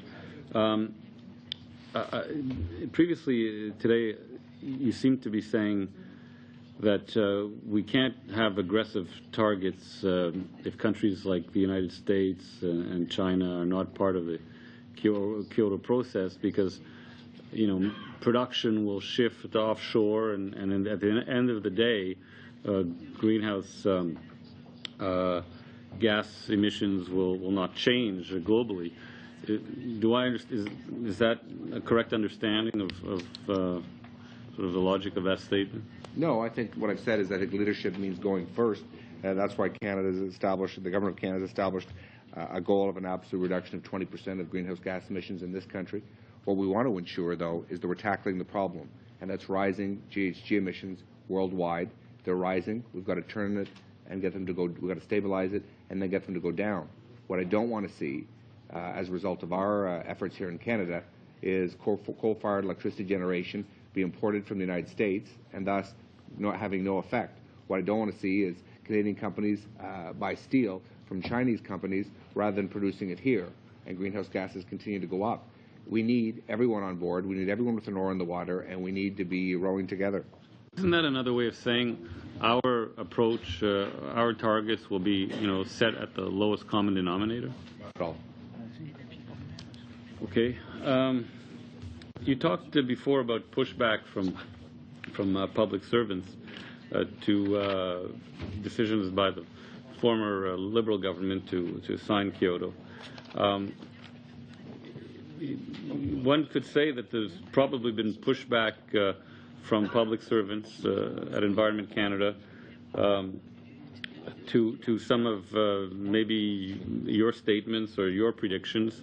For example, in the National Post on August 22nd, Mike D'Souza talked about a 4-page briefing note to the minister that said nothing to support the minister's warnings that the Bill C-288 could lead to massive job losses, rising energy prices, and a recession, and so on and so forth.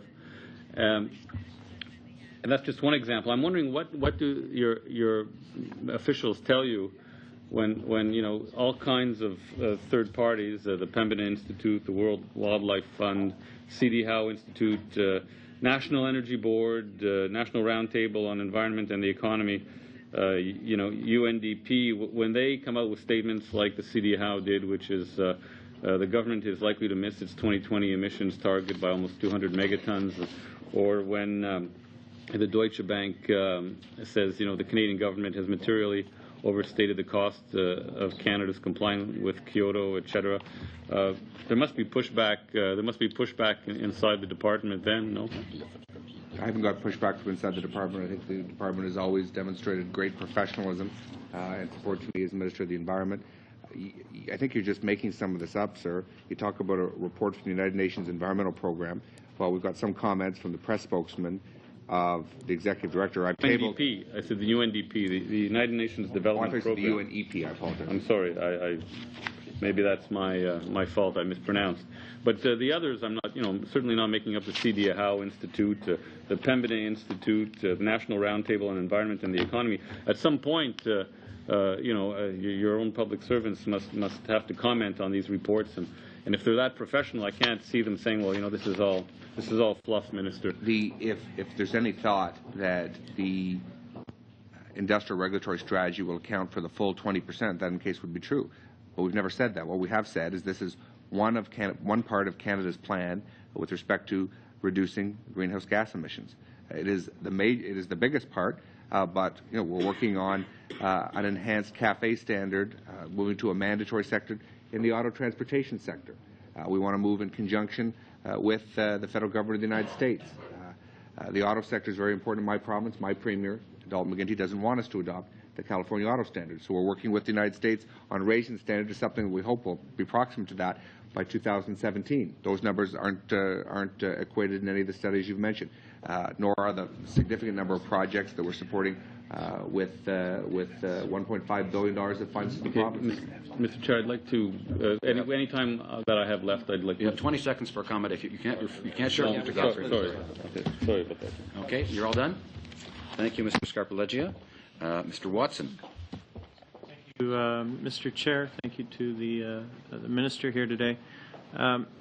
It's been testified by environmental groups here at this committee recently that they would like to see China get a 10 to up to 20-year pass on emissions with a post-2012 agreement.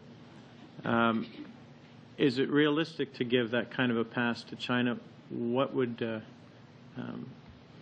that mean for everything from, say, manufacturing in Ontario? What would that mean for our ability globally to tackle GHGs? I think most would accept that if we took the largest emitters at home and gave a pass to some of them on emissions, we wouldn't reach our target. If we're supposed to arrest global GHG emissions, it would seem logical that you can't give a pass to some and not give it and expect that the rest that are left are going to somehow hit the goal for you. Your comments on that? I think if you read all the science, the cumulative science, particularly the four of the panel's reports this year, they require reductions, global reductions in GHGs. They need global stabilization in the growth of these emissions in short order. And to simply say to the biggest countries that we should let them off the hook is just simply a recipe for disaster, quite literally. Al Gore, the U.S. Vice President, after signing Kyoto, came home and said that they had to get China and India on board. You know, he's right. Ralph Goodale has said this before Kyoto. The Prime Minister-elect of Australia has said this. The Minister of Quebec, of the Environment of Quebec, has said this. I think it is just foolish to try to exempt all the big polluters from taking meaningful action. We will not succeed in stabilizing and reducing greenhouse gases with that approach. It is a guaranteed recipe for failure, and we will not support that type of approach. We're going to act aggressively first here in Canada. The previous government did not act, and that's not my words. That's the words of 3 of the environment ministers that led that department, and by the words of the deputy leader of the Liberal Party. We're taking action. I can appreciate it's not as aggressive as some would like to see it, but it is action, and it is action that we will get us in the direction that that we need to go. Mr. Chair, how much time do I have left? 2 minutes, okay. Mr. Minister, I've been actually timing the allocation between opposition member questioning and your ability to answer, and it's been nearly 2 to 1 in favor of opposition question and comment to your answer. I'd like to yield the rest of my time if there are some of the questions that you'd like to answer. I guess it just comes down to the fundamental question is we've got to stabilize and then reduce greenhouse gas emissions in this planet, and anything other than that simple environmental scientific fact is lunacy. It's a recipe for disaster. And I almost get the sense that with many people around the world that they'd rather talk about it than do anything. And if we could reduce a ton of GHGs by every time someone talks about this or says they care about it, we would probably have solved this problem by now. So we're moving aggressively. I think the more that people outside of Canada take action, the more action we'll be able to take here in Canada, and that's a good thing. Thank you very much, Mr. Watson. It's now my turn. Mr. Minister, it seems to me, and by the way, Mr. Warrer, I'll take your advice and try to be as nonpartisan as possible in asking my question, acting as chair, and I appreciate your comment.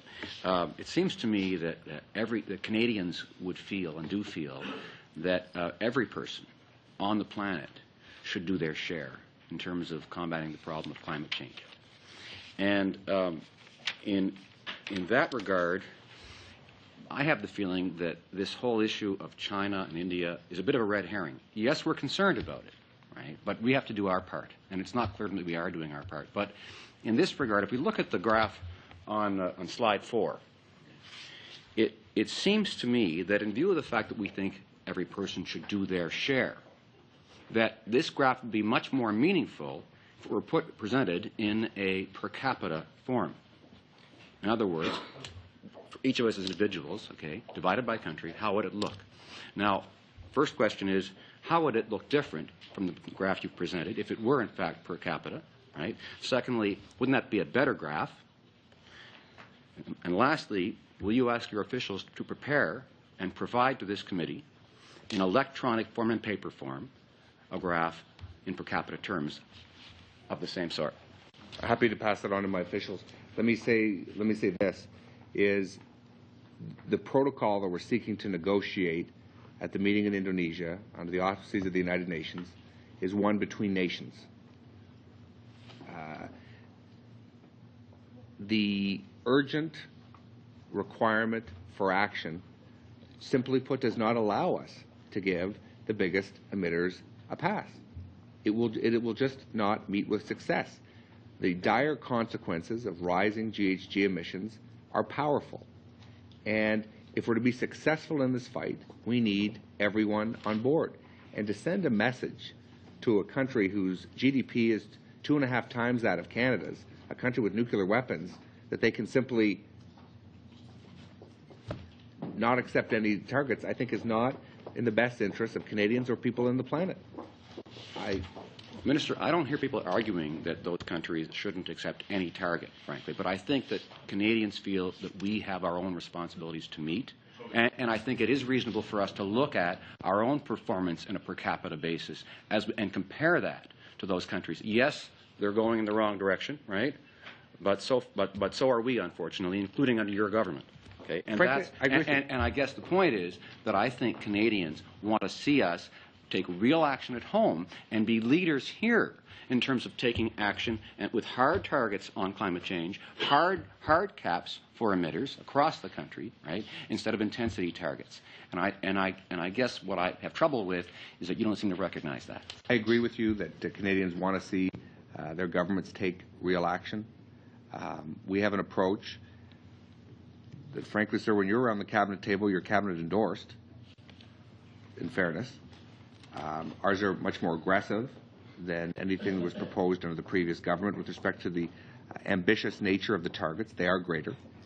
I think we do need to move beyond, and some people don't want to hear this, we need to move on is the big emitters, the big polluters have got to do their part. Government has a very strong, important role to play in this. But the cultural change also has to come from individual Canadians. And a woman I met at a grocery store recently said she thought we should do more for the environment. I looked down at her grocery cart. She was leaving the grocery store. She had 29 plastic grocery bags. And then she took them to her Cadillac Escalade and put them in the back. And It's a peanut gallery comment. Thank you. Hi. We're going to miss you. I do want to wish you all the very best in your future. This is unfortunately the attitude of many folks. They want someone else to deal with it. Well, when I spoke to two of the Canadian scientists who work and helped write one of the first report that came out in Paris, I said, after discussing the report to policymakers, I said, "What's the answer?" And the first one just looked at me and said, "I don't know." The second one looked at me and said two things: cultural change and technology. I think we need government leadership in both of those areas, but it's also going to require individual Canadians to do their part. Thank you, Mr. Minister. I want to assure you that in the back of my Prius, I do keep a number of cloth bags for groceries, etc. I remember to use those, take them in with me whenever I go into the grocery store. Congratulations. But it's easy to forget to do that, as I'm sure you understand. But my time is up, and so I'll pass over now to Mr. Camuzzi. Mr. Camuzzi, the floor is yours, sir, for 5 minutes. Well, thank you, Mr. Chairman. And I apologize to you and the committee for being late. I was at another meeting and hoped to get here earlier. I apologize to you, Minister. I know if this meeting went on for an hour and a half, that you didn't have very many opportunities to complete your questions that were asked of our colleagues across, and you may want an opportunity to complete those answers to those questions. But first, let me just make one comment, Minister, that recently you were on the shores of North Shore of Lake Superior, in which you dedicated, along with the Prime Minister, 10,000 square kilometers of Lake Superior shoreline for the marine conservation area, the first marine conservation area in Canada. And as you stood there over that vast expanse of lake, did the thought occur to you, and this is the substance of my question, is the thought occur to you that what role does the largest freshwater lake in the world, of which we're trying to protect, and we compliment you on that, play in global warming? I mean, there's some real doubt in the minds of the scientists now with respect to the precipitation, the loss of the water surface by into the air surface and so on. So I wonder if you thought of that, and if there's anything else we should be doing with respect to the water supplies that we have all on the Great Lakes in order to assist in your particular problem of global warming. Is there a connection? I do. Firstly, I know you've been a big champion of that conservation on Lake Superior. the water, the scientists can't say definitively global warming, but I suspect the hotter summers and less snowpack in the winters has led to less precipitation, and that has had a contributing effect on the water levels, not just in Lake Superior, but in the other Great Lakes, in Georgian Bay as well, and that's a huge concern to many Canadians. This is just one of the many examples that we see around the country of what is likely the effect of climate change, and it's incredibly disturbing, and we're pretty concerned about it. On conservation, we're blessed with a lot of the world's forests, and protecting the boreal forest is important. We're working hard on conservation measures to do that. I don't think you can ever do enough, but I think in 11 months, from the Great Bear Rainforest to Nahanni, to the Sadai, Decho lands and the Northwest Territories, to the two announcements we made, they're twice the size of Nova Scotia just last week, to the $220 million for the Nature Conservancy of Canada that we made an announcement in Essex earlier this week. We're making good progress, and we just need more of it. That's a huge concern. I recently met with some officials from Indonesia. Big concern, the deforestation in Indonesia. That's one of their biggest challenges. That was a big issue for Australia. I suspect will continue to be. So I guess we can take these Canadian lessons to the table, and how can we work constructively with other countries on these important issues. Well, thank you for that answer. But, Mr. Berkmuzi, pardon me, 1 minute. that's all right, Jeff. Are you not concerned that when we do the greenhouse gases, and we're also concerned about it, that you don't do it in one fell swoop? You do it in little bits and pieces, like we did on Lake Superior, and that we just don't seem to get the value of what we did there isn't being expressed throughout the country, and the importance of those small steps that we take in order to prevent greenhouse gases. I actually read a book that one of the big topics of it was the full history and discussions between Canada and the United States with respect to the acid rain issue. If you don't meet it with success, keep trying. You're not going to measure success in a matter of days, weeks, or months. You're going to measure it in years and decades, and we're going to work aggressively on this issue. This is going to be the defining issue for my generation and the next 2 or 3 generations. It's not about tabling one plan and moving and calling it a day. It's going to require constant attention for this generation and the 2 or 3 that follow it. We cannot let perfection be the enemy of the good. We're moving forward. We're moving forward aggressively. For some, it's not enough. But the importance that we get on with it, and that's why we're committed to real action. Thank you very much. Thank you, Mr. Berkmuzi. Thank you, Minister. For the third round, I'd ask that members indicate to the chair if you wish to speak, and then I'll ask the clerk to keep a list. And I'll give them the time, only a few minutes left, about 7 minutes or so. We're going to allow, how about if we allow a 2-minute round, 2 minutes each, okay? And we'll start with the opposition, followed by the government, and then return to the opposition. And I understand there's also a motion, which we'll get to, I think, in a few minutes. But Mr. McGuinty, I think the floor is yours. Thank you, Mr. Chair. Minister, one of the slides I really liked you put up was slide 15. Can I see slide 15 again?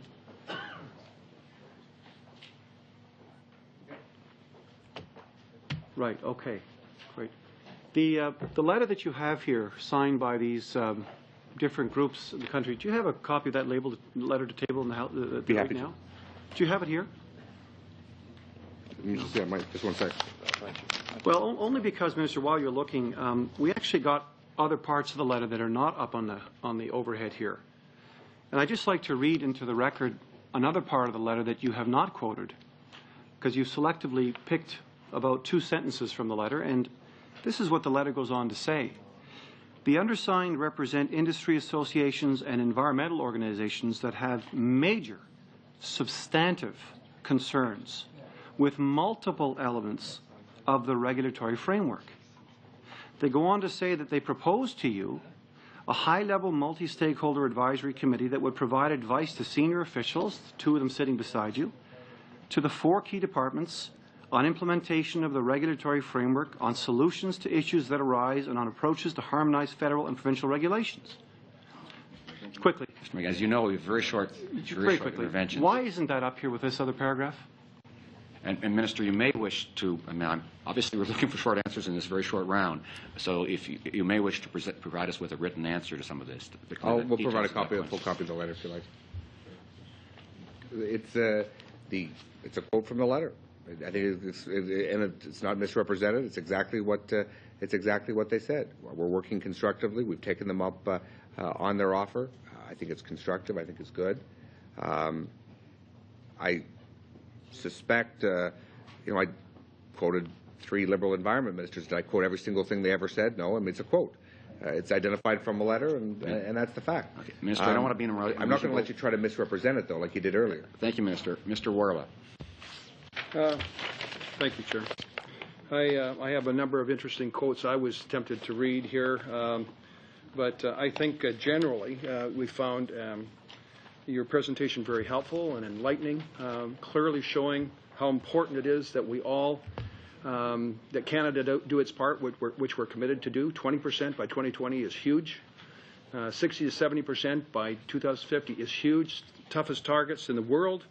And so, Minister, I want to thank you and wish you all the best as you go to Indonesia, working hard. And actually, Chair, I'd like to provide a motion at this time, and it would read that the committee thank the Minister for setting out Canada's position, Indonesia, for the upcoming UN conference on climate change, and offer best wishes in a successful conclusion to the conference. So moved. Thank you. Okay, thank you, Mr. Worrell. We'll do that at the end of the meeting, if you don't mind. Mr. Watson seconds the motion. Mr. Bigra. Thank you, Mr. Chairman. Through you, Mr. Chairman, I would also like to table a motion. It is moved that through the Chair, the Standing Committee on Environment and Sustainable Development, write to the Minister of Environment, urging him at the 13th Conference of the Parties on Climate Change to commit himself to reducing greenhouse gas emissions by 20% below 1990 levels by 2020 in absolute terms, and to reduce its emissions, to accept Europe's invitation to reduce its emissions by 30% if all developing countries agree to do the same. Is there a seconder for the motion? I'll give the rest of my time to the NDP if I have any. Thank you, Chair. A question about leverage that you hope to have, Minister, as we're talking about Bali and the well wishes that you're getting from your party. The inability to have a presentation of hard targets to the world community. Will you commit to sign either this week or en route to Bali at least one regulation that will ask Canadian industry to lower their greenhouse gas emissions? The regulatory package we're putting together is well known to you, sir, and we spoke to this earlier this evening. This is important, Minister, in terms of your ability to influence these other countries, because as you've suggested, absolute targets are a requirement for success. Yet in Canada, we have neither absolute targets nor any regulations whatsoever. How is it that you've positioned success at this conference to be something that Canada, your government, is currently failing on already? It is counterintuitive and illogical to suggest that you're waiting for the world to do something that you are unwilling to do yourself. So I ask you again, will you be willing to sign at least one regulation into law that has been on your desk for a number of months, at least one to show good faith to the international community that Canada is willing to do its part? We're going to move as quickly as is humanly possible to get a regulatory regime up in place. We're working constructively with industry and environmental groups, and we will do it as quickly as is humanly possible. This is a process that you've engaged in that will bring about a complicit failure. That is a foreshadowing of what you expect out of this. And it's very frustrating to me, and I think to many Canadians, why Canada, in your position as Minister of the Environment, meant to protect the environment, will not present one signed regulation that will allow Canada some sort of credibility after years of failure. I find it beyond logic and beyond reason to continue to purport that the problem is China and India when it is Canada, under your watch and under previous administrations, that refuses to have one regulation signed that will allow and ask industry to become compliant. It's an hypocrisy that you know the world community will not accept. I refuse to understand to this point why you will continue to propose Thank you, Mr. Cullen. I'll allow the Minister a brief response, please. I think I've already responded. Thank you very much, Minister. This brings, we'll now turn to the time for the discussion of the motion before us. Minister, thank you for appearing before us today. Thank you very much. Merry Christmas. It's a bit early. Now, we'll hear debate on Mr. Warawa's motion first, and then we'll proceed to the motion of Mr. Bigrata. Mr. Bigrata. I would like to move that we invert the order in which those motions are considered. I would suggest that we begin by studying the Bloc Québécois motion. The motions. Can he do that? Well, you wouldn't.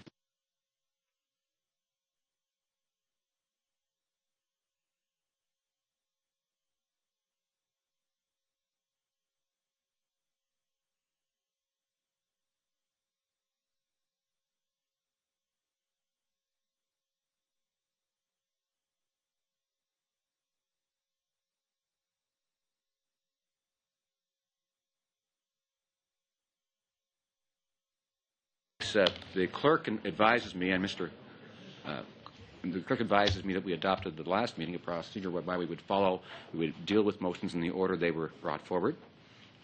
And so are you telling me this motion is not in order to reverse? If there's unanimous consent. It would require, it indicates this would require unanimous consent. Mr. Bigrata. Well, I've just moved a motion which in fact is an amendment to the agenda. I'm asking the clerk's opinion. An amendment to the agenda is neither debatable nor up for discussion, so it should be voted on immediately. I'm asking the clerk.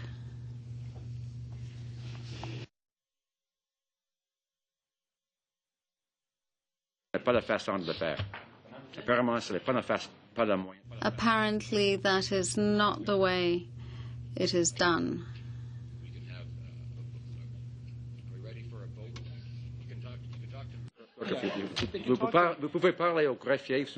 You can speak to the clerk if you wish, but at present we are dealing with Mr. Warawa's motion. That's before us on the table. Point of order. It's not the interpretation that we have. We are quite ready to challenge your decision, Mr. Chairman, so I would ask that we move on with my motion and vote on it.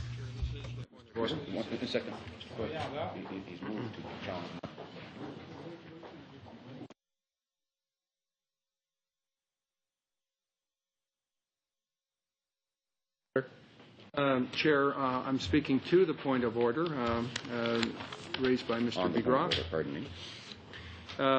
Chair, the motion that I made a couple of minutes before, it was about 5:27. That was now a motion that was moved and seconded and is now on the table. Chair, you continued to permit some discussion, which may or may not have been relevant to that motion, but I permitted it, and I was totally fine with that. But because it was somewhat relevant to the motion, but in fact, Chair, there is a motion on the table. Now, we can only deal with one motion at a time. That motion could be amended. It could be amended, an amendment of the amendment. We could go on and on. But, Chair, the fact is we have a motion on the table already. What Mr. Bigrata is talking about in his point of order is not relevant to what's happened. We have a motion already on the table, so it's not which motion goes first. We already have a motion on the table. We first procedurally have to deal with the motion that's on the table, and then Mr. Bigrata's motion can be dealt with. Now, if Mr. Bigras was to say, would I remove my motion, then procedurally, if I agreed to, then we could deal with his motion. But I don't want to remove my motion, so we first have to deal with the motion that's on the floor. So we will deal with the motion on the floor. Any further debate on the motion on the floor? Mr. Bigras? Mais juste savoir, Monsieur le Président, Mr. Chairman, I'd like to know whether you are maintaining your ruling. If you're going to maintain that ruling, I would like to remind you that I said I would contest your ruling. My motion should be neither debatable nor up for discussion. It's an amendment to the agenda. Decision that we proceed, and therefore we will do a vote on. What's the point of order? It's an immediate. He is correct that having challenged my decision is not debatable. Okay, and therefore we vote on the challenge, which means that if you support my decision, you will vote in favor you'll vote against the challenge. If you support the challenge, so those in favor of Not regardless of what the decision is that we're in favor of. Well, You can't reverse the order. the question that I can't reverse the order. Okay, so those in favor of my sustaining my decision, pardon me. No, I'm sorry, but it is. I'll try to be clear. If it's not clear, let me know. Okay. It's not clear. Well, I haven't given you the question yet. Oh, okay. Okay. So those in favor of sustaining my decision that the order is not reversible, please raise your hand. That would be you guys. That's you guys. You want to support that the order is not reversible. In other words, that you would go first. Your motion would go first. That's the clarification I want, and actually it would be, my question would be through you to the clerk. Is there a motion on the table right now? We're not talking about reversing motions. Is there a motion on the table now? That's my question. Yes, there is. But in effect, it is also challenging my decision to move forward with your motion first. Okay. We have a motion on the floor. We're not talking about which motion should go yes, first. But a motion to deal with the motion? agenda takes precedence, right? The same as a motion to adjourn takes precedence. Is not I'm talking debatable. about the agenda, Chair. I'm talking about a motion that's already on the floor, not the agenda. Yeah. An agenda would be what is coming up next. Well, I'm Chair, sorry, we already but have a motion. I would argue that in fact, when you have two motions, and the order We in don't which you have deal with two them is a motions. matter of We the have agenda. one motion. Well, Procedurally, we have one motion. Well, we have two motions. So my because I question indicated- through you, Chair, my question is to the clerk. Procedurally, do we have a motion on the floor now? So we only. Motion's on the floor. Okay, so my ruling is that your motion's on the floor and that we have to proceed with that motion and debate with that motion. Okay, now if members want to challenge that decision, they can do so. I have a question, Mr. Chairman. Yes, point of order. Question, point of order. The ruling you made is not your decision, your ruling, but is based on the clerk's advice, based on the regulations, on the standing orders, yes? Well, it is, in the end, my ruling. I apologize to go back to Mr. Vellacott. Yes, you're speaking to the motion unless there's a point of order. Obviously, a point of order takes precedence. You're speaking to the motion. No, I'm speaking to the motion. Yes, right. And if there's a point of order, obviously, I have to interrupt for that. So, You can't, because they I'm advised that because they've challenged my decision to proceed with your motion, that's not debatable. that's right. Okay? Yes, well, I'm sorry, but I've been asked about that, and it's been challenged. So therefore, Is it a challenge to invert, or is it a challenge to move to? it's a challenge on whether we proceed with your motion or that's it. That's whether we proceed with your motion or not. That's right. So the challenge is that my motion, whether or not it is a legitimate motion, because, Chair, I have a legitimate motion on the table. The clerk has acknowledged that. You have to have discussion and And so vote. for them to, procedurally, how can according to Marlo and Maupetit, how can a motion that is legally on the table be removed without the permission of the mover? You first have to debate the motion and then vote on the motion procedurally. Point précision. I'd just like a point of clarification. This is not on debate. I just want to specify. Did I ask for the order of those two motions to be reversed before Mr. Warawa spoke. But he had already moved his motion. So had I.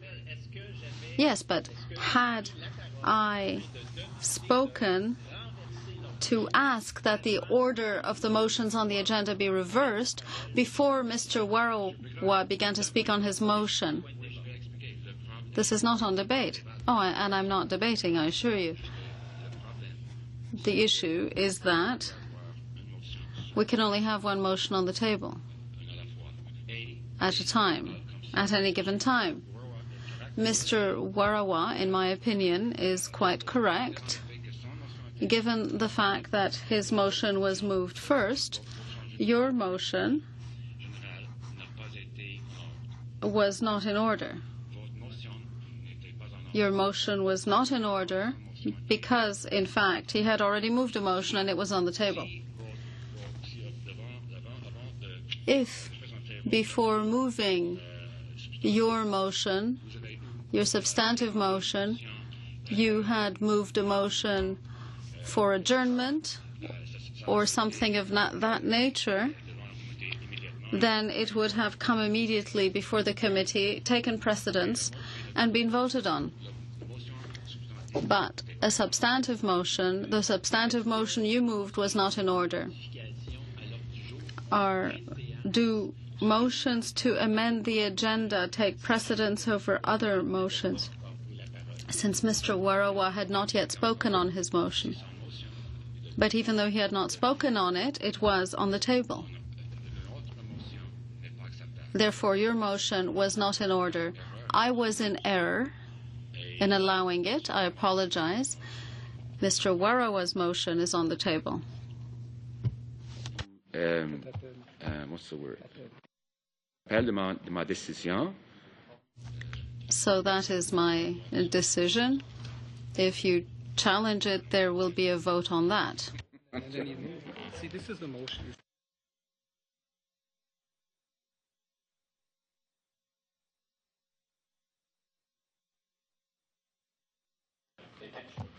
That'd be news. Mr. Chairman, I withdraw my challenge to your ruling. Mr. Warawa? Chair, I want to thank you. We did experience a little bit of, actually a little bit too much political rhetoric at times. But I think there may be goodwill in this committee still left to wish the minister a very successful time in Indonesia. Chair, it was very clear that the government in the speech from the throne let out, shared very direct plan and very clearly shared the message that they will be bringing to Indonesia. It's consistent with what happened at G8 plus G8, APEC, United Nations, and last week in Uganda at the Commonwealth Conference. It included absolute reductions in greenhouse gases of 20% by 2020, a further reduction of 60 to 70% by 2050. It also included, our speech from the throne included a domestic carbon market, a comprehensive strategy for Arctic, including world-class Arctic research station. It included a national air pollution with regulations. It included a new water strategy to protect our rivers and lakes and oceans. It included tougher enforcement, Mr. Chair, that will make polluters accountable, Mr. Speaker. Mr. Chair, and I believe it was a very clear plan. I'm very pleased that it was supported by Parliament. We have an endorsement from Parliament to take that message to Indonesia, and there was an opportunity to not support that, but Parliament did support that message. We have a mandate to bring that, and in that spirit, we have had a minister provide a very enlightening message to us. It was good, and now we want to wish him well, a successful conclusion to Indonesia at the Bali COP13, and that would include asking that all major emitters be part of absolute reductions in greenhouse gas emissions not only will it permit Canada to take those continue to take the leadership role, but it also will provide absolute reductions in greenhouse gases globally, which will deal with the issue of growing climate change crisis. So I think it's an appropriate motion. Again, it recognizes the support that Parliament has given, endorsement that Parliament has given. I'd like to call the question, Mr. Speaker. Mr. Chair, could I call the question now? You want to call the question? Right now. Well, there's no procedure for calling the question in committee, as you may know. You can't move the previous question as what you're referring to, right? There's no such procedure in these last comes. Okay? We allow debate as long as people and members wish to debate. Well, sorry for interrupting then, sir. I assumed I could call the question right as we...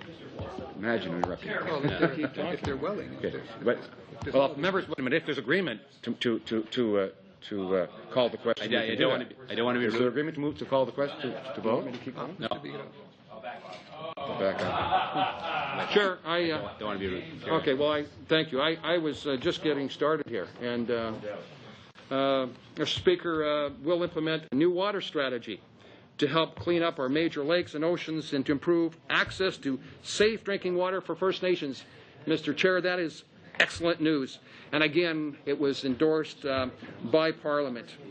We've already taken action on that strategy by announcing a plan to get tough on sewage dumping and to bring into tough new regulations on sewage treatment across the country. Chair, Mr. Bigra himself expressed concern about the blue-green algae, and we've supported that, the report to the House, but also we need to deal with agriculture. We need to deal with blue-green algae from sewage, and that's what this government has done. And again, we've received the endorsement of Parliament to bring that message to Indonesia. Last week, Canada's government announced $42.5 million for Canadian oceans.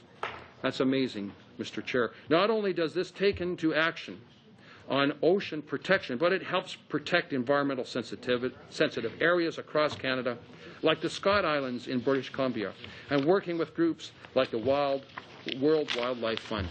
Mr. Speaker, for far too many years, the previous Liberal government, long years, Mr. Speaker, failed to act on the environment. Canada will finally have the tough national rules needed to improve water quality, to protect the health of Canadians, to reduce greenhouse gas emissions, and globally deal with the issue that we all need to deal with, Mr. Speaker. Here are the facts. The opposition can't ask the government to do something it didn't do itself. There's an inconsistency. We saw that under Liberals, greenhouse gas emissions increased by 33% above target. Is that what Canadians were promised? No, in 1993, they promised to reduce greenhouse gas emissions. The previous government committed to meeting the Kyoto Protocol and ended up in 2004, 33% above the target, above those promises. We heard today that there has been a failure to fight climate change. And part of that failure is the responsibility of some around this table. Decisions were made to not take seriously the issue of climate change. We heard that from the minister today. So we owe it to Canada, we owe it to the globe to get serious, and this government has. And failure to fight climate change is not an option. We must face the challenge head on. We heard that from the minister today. And we need to take that message not only here in Canada, but we need to take that message to Indonesia. So, Chair, I think it's appropriate to continue the support. As I said earlier, the members in this committee, in the House, some did not support, but the majority of Parliament did endorse the message of the government that we received, that we heard in the speech from the throne, and it's to get serious about climate change. We've turned the corner on 13 long years of Liberal inaction. We need to look at solutions, and this government is committed to solutions. Solutions like energy efficiency, renewable fuels, carbon capture and storage, a domestic trading carbon market. And we want to work with the United States. We want to work with China. We want to work with India to make sure that they are committed to the solution. We all remember the chart that we saw here not very long ago, a chart that showed increases in greenhouse gas emissions that will be coming from India and China and the United States. And we have an obligation. I believe each one of us believe in that obligation to deal with it. And we need to deal with the problem. The problem is growing greenhouse gas emissions. So, Chair, how do we do that? We need to make sure that everybody is participating. Now, if you saw somebody there with a garden hose emptying water onto a lawn and it's flooding, and you would stop the flood, stop this abuse, stop the waste of this water, this precious resource. And it's one thing to water a lawn, but to have it soak in waste and see the water running down the curb, it would be a terrible waste. And that's what we're seeing in the environment. And we've got to turn those taps off. We've got to stop the abuse of the atmosphere. Exactly. We've got to stop the abuse of dumping excess amounts of carbon dioxide, greenhouse gas emissions into our atmosphere. We heard actually from Mr. McGinty, I believe it was last week, it may have been the beginning of this week, but he talked about using dumping greenhouse gas emissions into the atmosphere at the expense of the globe. I think that's what I'm paraphrasing. Yeah. I hope I'm not misquoting him. But I agree, there's been a past history of governments doing that, of dumping excess greenhouse gas emissions into the atmosphere. And what we have as a result of that, climate change. We have warming climates. And we've heard through the IPCC report that that even if Canada and the United States was to go down to zero emissions, to stop everything, greenhouse gas emissions would continue to rise. And we saw that on the chart number 4. So how important is it that we have everybody participating? And using, again, back to that analogy, I've got too many people putting water on the lawn. It's gone far beyond watering the lawn. It's now flooding it and wasting this resource. So we need to get China to start closing that tap. When? Now. How about India? How about the United States?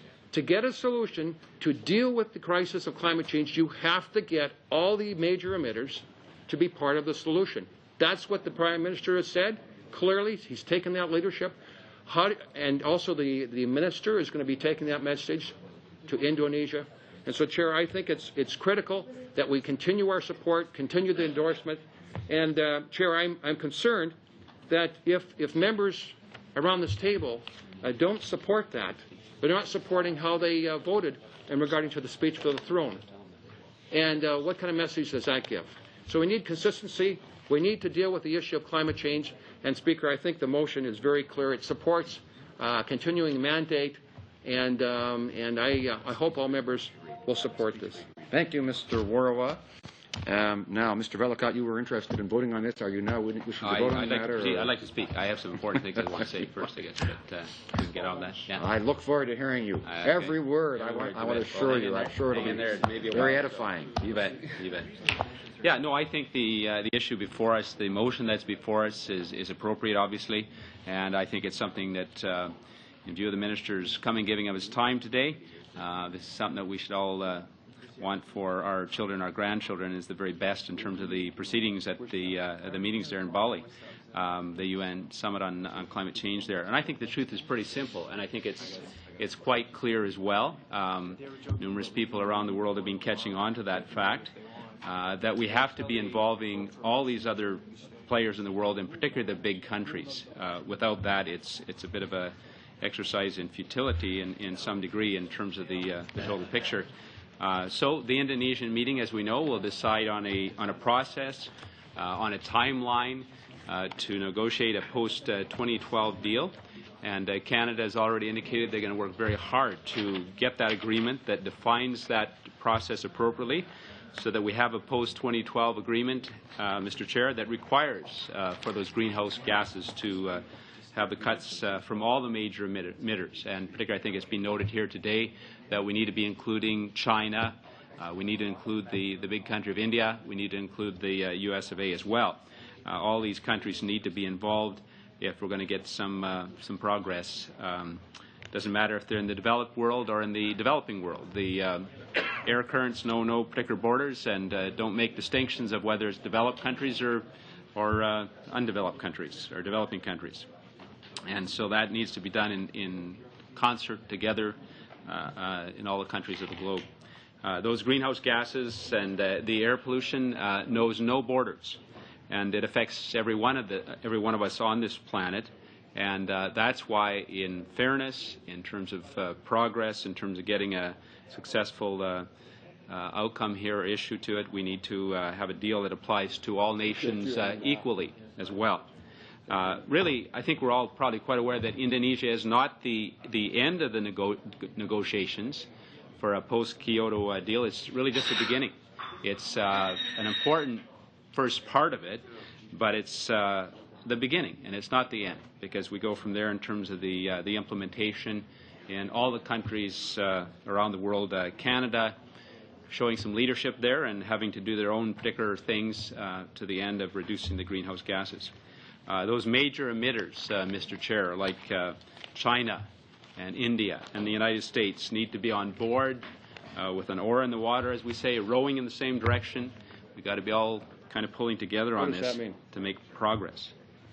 Rowing together? Yeah, we've got to be all heading together. And we had around this place one who was an Olympic athlete in that area, Mr. Anderson, a prior environmental minister, and I think he knows what it means to kind of row together with the oars in the water in the same direction. Even if the United States, for example, stopped emitting greenhouse gases, GHGs would still skyrocket because of those other countries, because of China. It's been mentioned here in the previous day as well, the coal plants that are coming on a monthly basis in China. And so because of that, countries like India, countries like Korea, and that's why we need to get all of those major emitters to the table, Mr. Chair. Oh, there you are now. And countries like Canada have got to move forward and to show leadership and move first. And we've done that with the commitment that we referred to before. The minister made reference to that as well. Commitment to an absolute reduction of 20%, Mr. Chair, by the year 2020. So I think Canadians want action. I mean, I think that all parties are quite aware of that. All the polling indicates the same. We want some action on the environment, and that's why our Prime Minister, that's why our Environment Minister and our delegation heading off to Bali is delivering every single day, whether it's international leadership at the United Nations or billions in new spending for environmental programs in our country as well. So that, Mr. Chair, is the real action that Canadians want and can depend on from this government. Over the last few months, Canada has been actually at the forefront of international action on climate change, including the leadership that the Prime Minister showed at the G8 and again at the APEC summit, and then also at the United Nations, most recently in Kampala, Uganda, with a realistic kind of a plan. You know, speaking maybe what others were fearful to speak, but the fact that we have these others involved is pretty crucial, pretty necessary to the process. Canada will continue to work forcefully. Mr. Bellicott, forgive me, but there is a point of order. Mr. Collins raising a point of order.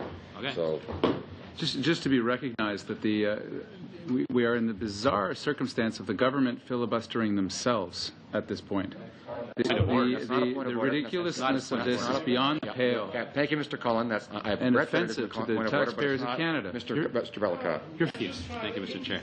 You're filibustering yourselves. You understand that you're doing this, right? Thank you. Well, I hope we'll have the support of the other members around the table here, because in view of the performance of the minister today, made the ridiculous giving of his time and selfishly as he did, Canada will continue to work forcefully within the United Nations process. I think we set the tone in Uganda at Kampala and in the days ahead as well.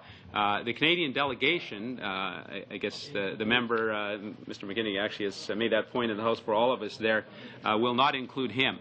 It'll be a much tighter, a more focused delegation than ever before. We know that opposition MPs are free to attend. You can attend if you choose, but there's nothing stopping you. The member from Ottawa South can get off to that place if he wants. And he had his chance. He had his chance to stand up and to represent Canadians. He did. Those Canadians that he speaks of, as representing them. But he did. He abstained. And the House of Commons gave this government, gave the Conservative government a mandate, and a mandate on the environment in particular. When he sat on his seat, he was on his hands there for a period of time, not standing up for Canadians on this issue as he should have. But in fact, he spoke And by way of his abstaining, he actually gave support to the government and the mandate of this government. So I'd like to remind the House as well that when this delegation goes there off to Indonesia, it's a good delegation. They won't be there with intent to embarrass Canada. I think some of the performance at Bonn was pretty shameful. And it's kind of clear, I think, that the opposition parties are, it would appear again even today, by this late-breaking tactic and a motion thrown in at the very last minute here, kind of to derail a committee, I would suppose, in part. But it's clear that the opposition parties are not interested in working abroad, and they rather would want to use it as a platform to make partisan political attacks. And they can do that at their own expense, but not on the government dime. This really ought to be, this committee functioning is not a partisan exercise, but it's a working meeting on the next step in the process, and I think the honourable member well knows that. The provinces will have representation there as well. Various environmental groups, other third parties will be there. They're planning on attending. There's really nothing stopping them. They'll be there.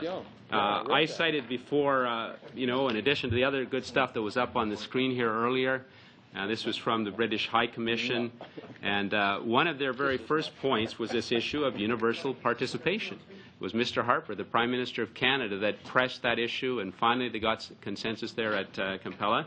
And they state that as their very first aspiration for what's to take place in Bali from the 3rd to the 14th of December, launching, as they say, a very important process, a process of the highest importance for the whole international community. And as they set out their aspirations, they in particular say that we seek universal participation. We look for agreement on a global long-term stabilization goal. And as our party is pushing, as our government is pushing, as our Environment Minister and the Prime Minister just previous as well, for absolute emissions reductions by developed countries. And so I think that's pretty stellar to be showing the leadership abroad. But again, as I said in my questions to the Minister as well, I think it's even more vital to be showing to us the fact that we have leadership on the local, at the home front as well. I don't think, Mr. Speaker, that the Canadian public will be fooled. Liberal inaction has been well documented. We can look at what the Environment Commissioner reports from 1998 to the year 2006. In the 1998 report, you can get the whole context there, but it's true to the nature of the report in 1998, where the Environment Commissioner says bluntly that the federal government, the Liberal government it was at that time, is failing to meet its policy commitments. The Environment Commission went on to say in 1999 in report there, and I quote, "Federal departments are divided on the degree and significance of risks posed by some individual toxic substances, the interpretation and application of legislation, and the nature of their respective roles and authorities. This led to indecision, inaction, and strained relations among departments." And that's not me saying that, Mr. Speaker, Mr. Chair. That's actually the well-regarded Environment Commissioner in her report in 1998.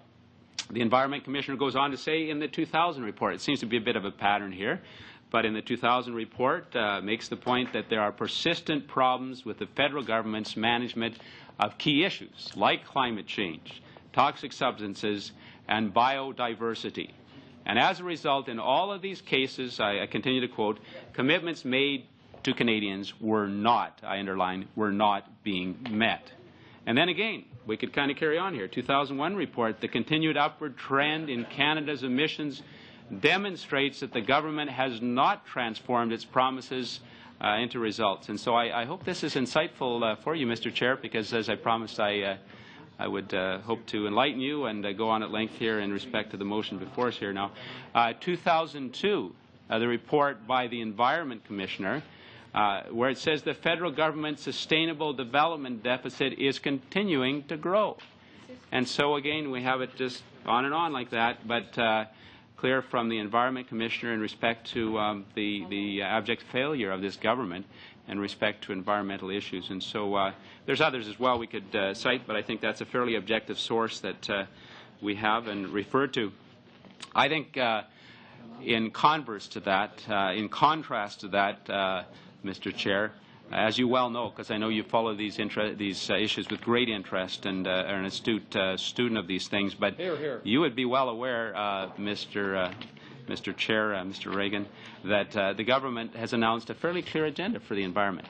It's out there, it's on the record, and our plan will continue to deliver realistic and achievable results on cleaning up our environment. That's what I'm hearing from my constituents, what they want. They want the practical deliverables. When I talk to youth, when I talk to others, the airy-fairy kind of approach of blowing hot air in terms of fine speeches and so on, they want to see the consequence of actions. Significant action forward, concrete steps that are taken, and so they will. And so our plan will continue to achieve those realistic and achievable results on cleaning up our environment. It focused on some fairly broad action here at home, and it continued international leadership. You'll be glad to know, I think, that we no longer have quorum, and therefore the meeting is adjourned. Well, do I have the...